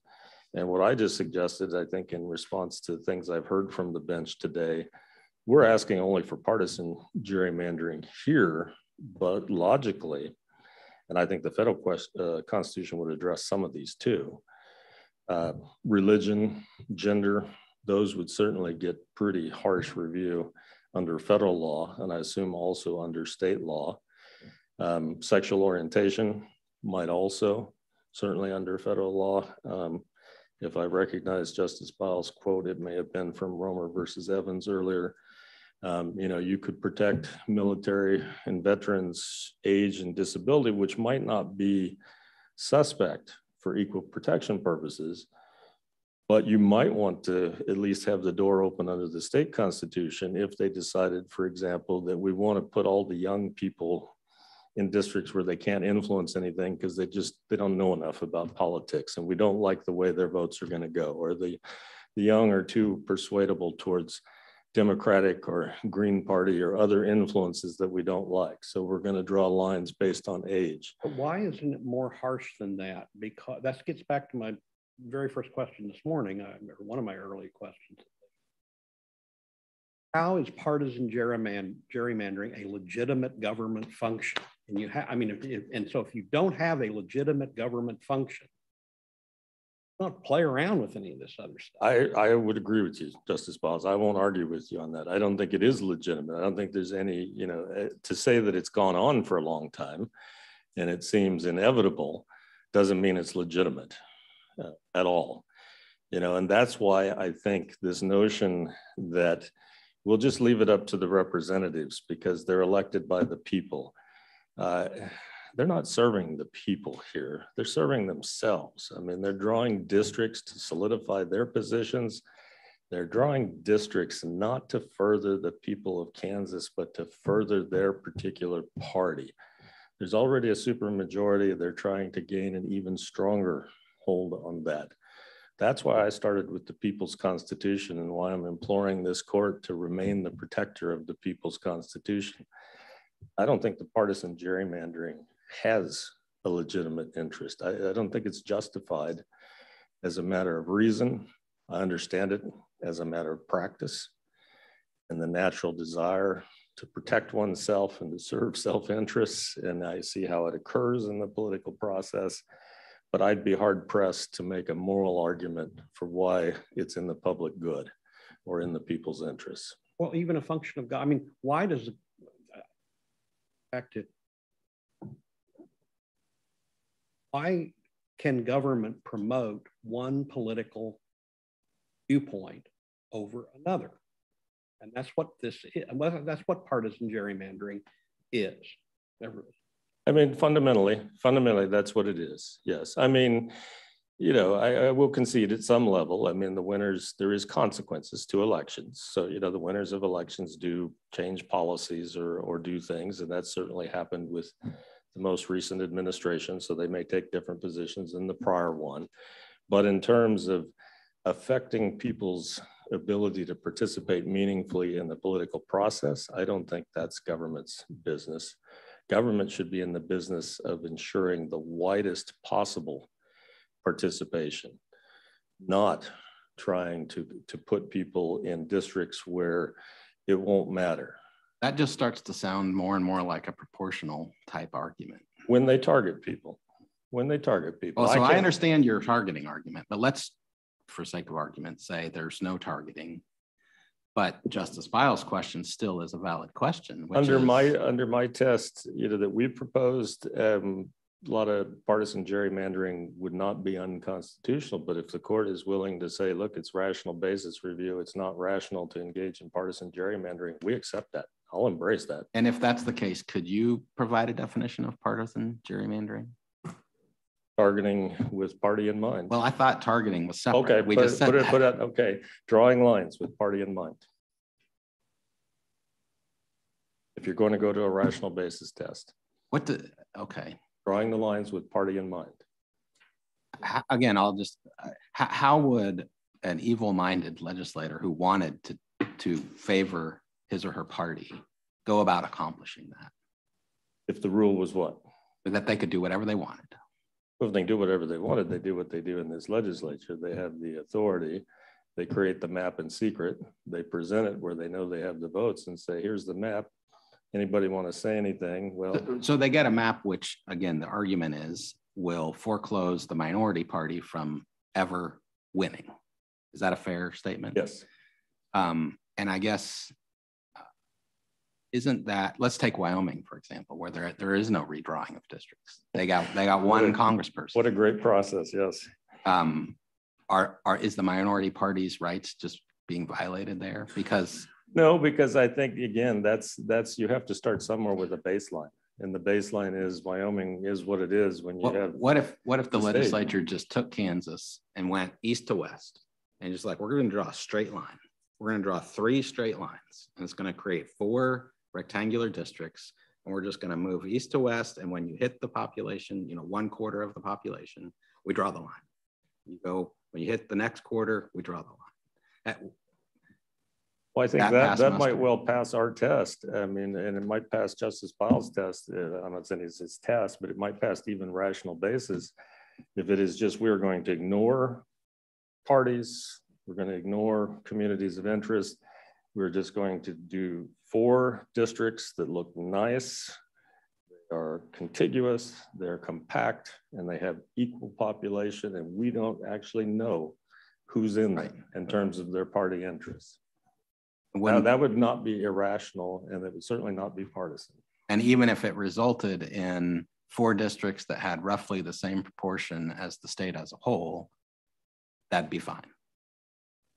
That would be a sort of an incident consequence, I assume, of that. It seemed to me this case from that standpoint because of the district court's finding of civic intent or targeting. Yes.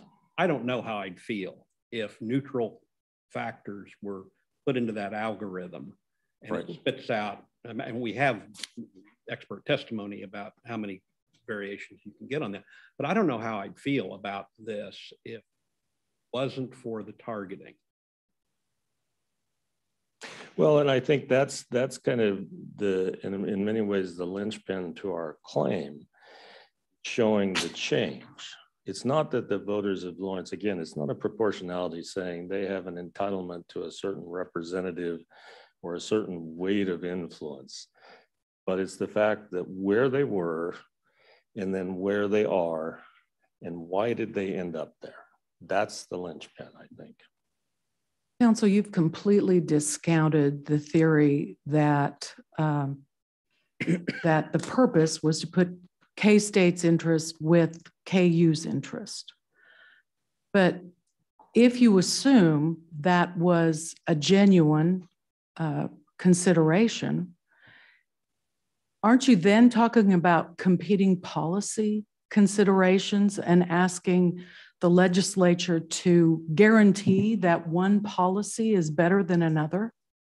Well, again, if you assume that, and that's why the test I proposed says not just intent, which to some extent subsume that question, but also an opportunity for the legislature to explain, which it did not really avail itself of here to the limited extent its lawyers did at the trial.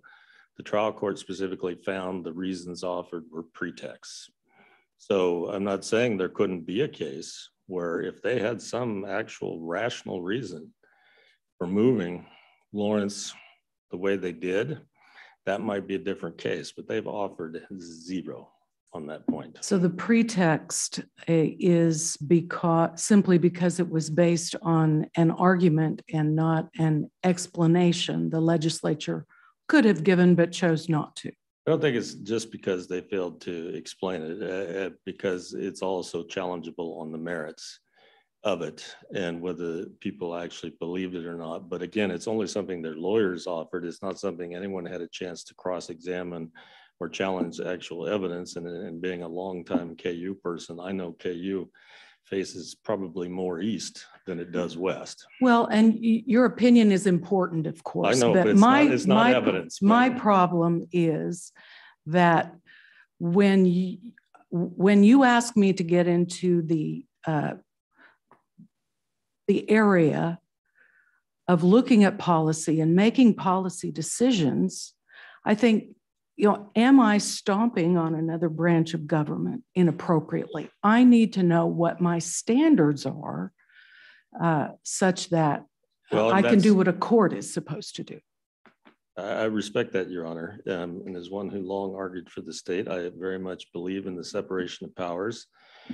I've certainly been here arguing for the court not to step on the legislature at times, but that's why our test, I think, with the predominant intent, they've offered nothing but pretexts, and those are findings that the trial court made here, that any reasons offered were pretexts, and then you have this substantial diminution in the voting influence and the meaningfulness of the voters of Lawrence.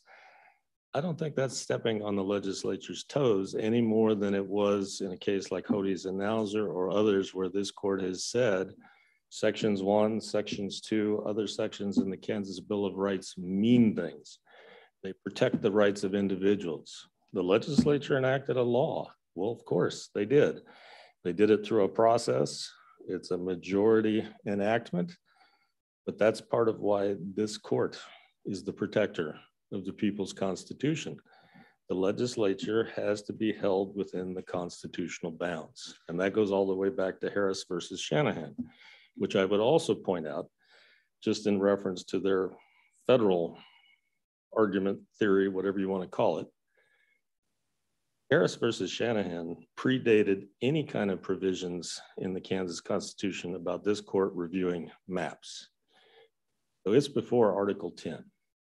This court took jurisdiction, as it should have, because it should assume under Article 3 that it has jurisdiction of these cases. The mere fact that Article 10 comes along and creates a special process for state maps says nothing, in my view, about whether the court has the power to look at congressional maps. And, you know, I could spend some time, but I won't unless you want to hear it, on why their independent state legislature theory has a number of holes in it. Perhaps the most important and the simplest, however, I think, is a question Justice Stegall asked. There might be 3 or 4 justices who say this would be an interesting question to think about, but this court doesn't follow the opinions individually of 3 or 4 justices who say this might be interesting to think about. It follows the controlling precedent of the US Supreme Court, which for over 100 years has been clear this theory is not the law. And in fact, the Attorney General's brief essentially undermines its own theory with some of the exceptions and qualifications it imposes, which I can't quite make sense of why it makes a difference. For example, if you have a provision in your state constitution that says don't consider partisanship in congressional redistricting, you can look at it then. But if you don't have a provision, you can't look at it. That makes no sense. Bill of Rights can apply just as well as an explicit provision that says no partisanship in congressional redistricting. And just to be clear, as I think my colleague pointed out, one danger of that theory, again, this court doesn't need to really go anywhere near it, it can simply rely on 100 years of Supreme Court precedent, is it is not just about redistricting. That's the elections clause. It's times, place, and manner. It doesn't say the legislature draws congressional lines. It says the legislature regulates times, places, and manners of elections. That's everything to do with federal elections that they are suggesting would be beyond this court's purview as a matter of state constitutional law. So I'm at a point now where I enjoy talking with you, but if you don't have further questions, I would wrap up and let my colleague return for his rebuttal. And I would say, just to be clear on remedy, it is certainly our position, not that the legislature, in the event you rule in our favor, is mandated. The court shouldn't be enjoining, it should enjoin the maps. They can't be used. But not that a court has the power or should mandate the legislature to draw particular maps. The legislature can make that choice. So the court can enjoin the maps, might set a deadline for the legislature to consider action. If the legislature refuses or fails to act within that time frame, then somebody has to draw the maps. Last go around, it was the federal court. It's been federal courts before in Kansas history, but there's no reason this court couldn't do it if it ultimately came to that. And I believe that's demonstrated by Article 10, because the people of Kansas said this court could potentially draw 165 districts. I think 4 is a lot easier than 165. So with all due respect, we would ask you to affirm the trial court and protect, as you have, the people's constitution.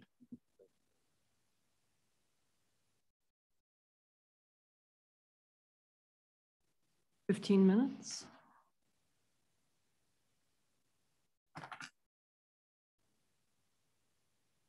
We've heard a lot of argument this afternoon, and much of it raises more questions than it is answered. Heard that the source of the constitutional right could be the right to vote, or actually it was phrased as the right to vote with meaning. What is that meaning? Who determines the meaning? How is it measured? What is its source beyond the undefined right to vote? Or perhaps it's the provision that puts the political power in the people. What is that political power? How does that apply to political gerrymandering? Has there ever been a standard established by this court or any other court with a similar provision for that? And then just a few moments ago, I believe we heard that any time the legislature has party in mind, it's gerrymandering. but the legislature takes a lot of votes and party is quite often in mind. Does that mean that there's a lot of illegitimate lawmaking going on across the street in Kansas? Or as applied here, there could be no political consideration in connection with the creation of the congressional maps, something that this court in connection with the state legislative maps has repeatedly said is part of a political process. The US Supreme Court has said that it's part of a political process. In fact, it's so political that the US Supreme Court has found that it is a political question that they won't get into. We've heard several times that it's not about proportionality. Rucho, the US Supreme Court decision, had it right. The gravitational pull is towards proportionality. When you ask the questions and you get deeper into the claim, it's all about someone, some voter, in this case, Democratic voters, having a better chance to elect someone that they want. Well, that is a gravitational pull towards proportionality. It is more likely that the results of elections will be in proportion to the number of Democratic voters. That is what is actually occurring here. You know, there was a lot of information in the legislative record, to move to a separate point now. A lot of information in the legislative record, and most of it has been ignored in the arguments this afternoon. The district judge acted as if it didn't occur. He said that, well, that was just what the legislature did. Well, the entire legislative record was entered into the record in the district court, and everyone stipulated to it. If you look at the legislative record, you will find that members of the legislature articulated the reasons that they were supporting this particularly map drawing exercise.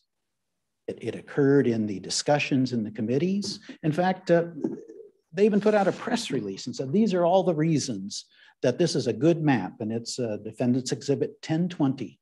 And it lists all of the things that we've discussed here today.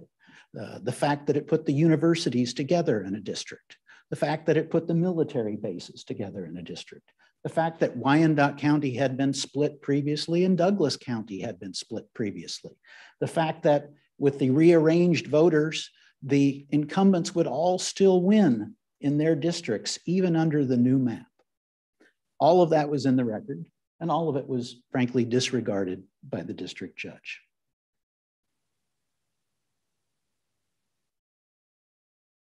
A few notes about the elections clause. I misspoke if I said that a racial claim is allowed under the Kansas Constitution, and we stand on our briefs on that in the meaning of the election. Race claims, however, can still be heard in federal court. Indeed, it's not as if the plaintiffs in this case have no remedy. These kinds of cases, Congress has specifically provided, can be brought in federal court, racial claims, and one person, one vote claims. Can you respond to your opposing counsel's argument that we heard that Congress has specifically granted to states the ability to impose greater restrictions or regulations on redistricting? Oh, so a reference to the federal statute. Correct. So that is what I would, I guess, charitably call a cherry-picked statement from the particular case there. The fact is, under the elections clause cases, the court has not extended the right that far. Well, okay, let's speak more hypothetically then. The elections clause does give a role to Congress, right? It's right there in the elections clause. And so if Congress were to say, and state courts have the power to review, let's just say they said that, would that comport with your understanding of the elections clause or not? Sure, it would be authorized by the elections clause. Congress has acted any number of times. The most prominent one I mentioned initially in the 1842 Single District Act. There was a concern that political gerrymandering was occurring because some states were at large voting. So they required that there be single member districts. There have been other requirements that Congress has passed over time under the Elections Clause. I believe there was a contiguity requirement at one point, a compactness requirement at one point. Those are actually no longer in federal statute, but they are very good examples of how the Elections Clause doesn't permit states to, if you will, trample on people's rights. It actually has the vehicle for the protection of those rights by congressional passage of things like I just mentioned.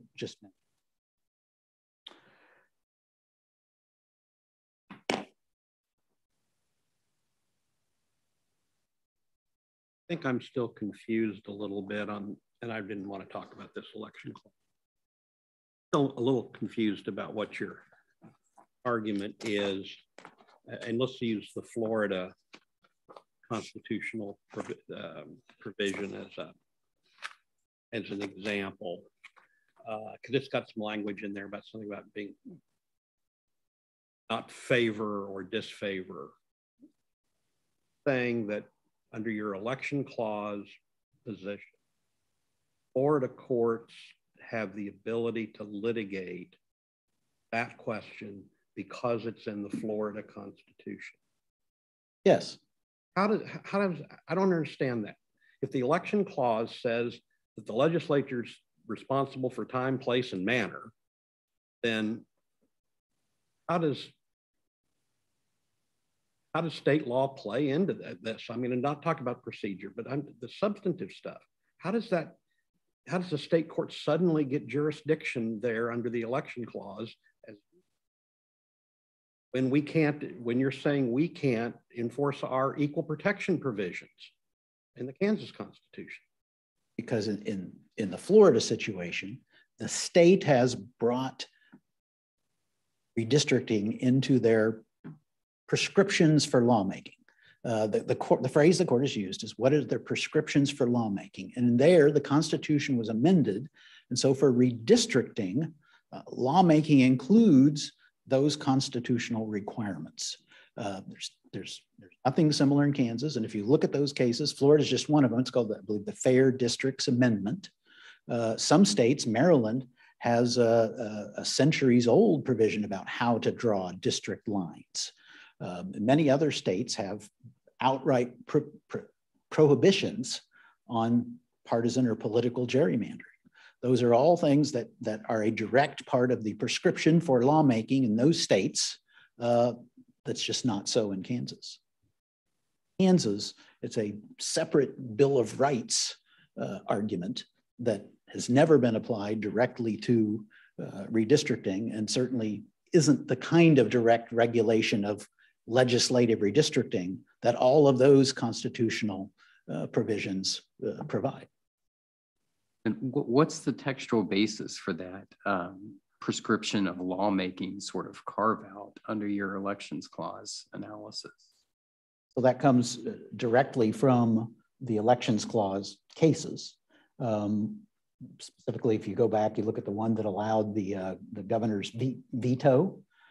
Again, it was a prescription for lawmaking. I believe the term is used also in the Arizona case. That there, the districting commission was part of the state's prescription for lawmaking as to redistricting. Why doesn't lawmaking that violates, Bill of Rights provision? I mean, when the Bill of Rights is enacted, and we construe that as a check on legislative power, why isn't that a prescription on lawmaking? Because here the power is not a state power; it's through the federal Constitution. So only the authority that's derived through the power that's coming to the state through the federal Constitution is permitted under the elections clause. But the other examples for the referendums that then at the state level, how, I don't understand the distinction, I guess. Let me come at it a different direction. So the federal Constitution makes distinctions between state legislatures and state governments. And it specifically, in this case, allocates the power to the state legislature, not to the state or to the state government. And so to give force and meaning to that, and it has to have some meaning. The limitation is that the state legislature has the lawmaking authority as to redistricting or drawing map lines. They may expand or contract that by prescriptions on state lawmaking power, for instance, through constitutional amendments, through statutes, through other lawmaking methodologies. But it's not the state, it's the state legislature. Right, in a referendum, is that the state legislature or is that the state government? So that is a change to the state's prescription for lawmaking that the court has found, for instance, as it did in the Arizona case, that was within the elections clause. Sounds to me like you were arguing prescriptions for lawmaking and adding the words about elections. What am I wrong in that, or? I don't think that it's simply a concept of the prescription for lawmaking doesn't allow for sort of court enforcement of non-redistricting related constitutional provisions. Because courts are not lawmakers in that instance, as this court often said. The court is applying a constitutional provision or enforcing a constitutional right, which is outside of the prescriptions for lawmaking.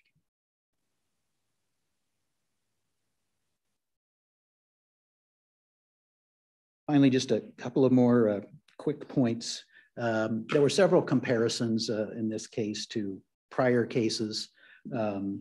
The Gannon decision came up. Of course, there was a very specific constitutional provision that talked about funding education. There's nothing similar here. There was a reference to the Hodes decision regarding natural rights under Section 1. This, of course, is not a natural rights case. This sounds more in equal protection, as we've discussed. There was some discussion about the Wyandotte Constitutional Convention. We think that's a very elucidating point about the meaning of the Kansas Constitution.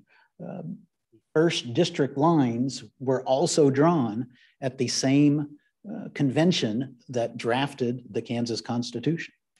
These were the district lines for the state legislature. There was a tremendous fight over alleged political gerrymandering. The term was thrown around a great deal in 1859. It did not occur to a single one of the folks at that constitutional convention who had just debated the Constitution and then were debating redistricting. In that case, it wasn't redistricting, they were the first districts. Didn't occur to a single person to say, that Constitution we just passed, it prohibits political gerrymandering. And it was a tremendous fight. I would urge the court to look at the proceedings of the 1859 Constitutional Convention. The language is very flowery and entertaining, but it's clear that there was a great deal of emotion involved. And again, it didn't occur to anyone who had just drafted the Constitution to say that it somehow affected or prohibited the kind of political gerrymandering that both sides alleged was going on. There are no further questions. Brief closing comments. Your Honors, if allowed to stand, the district court's ruling will have untold future consequences. Having now entered the fray, Kansas courts are all but certain to be pulled into political battles in every redistricting to come. The court should reverse the district court and keep the independent judiciary out of this political thicket.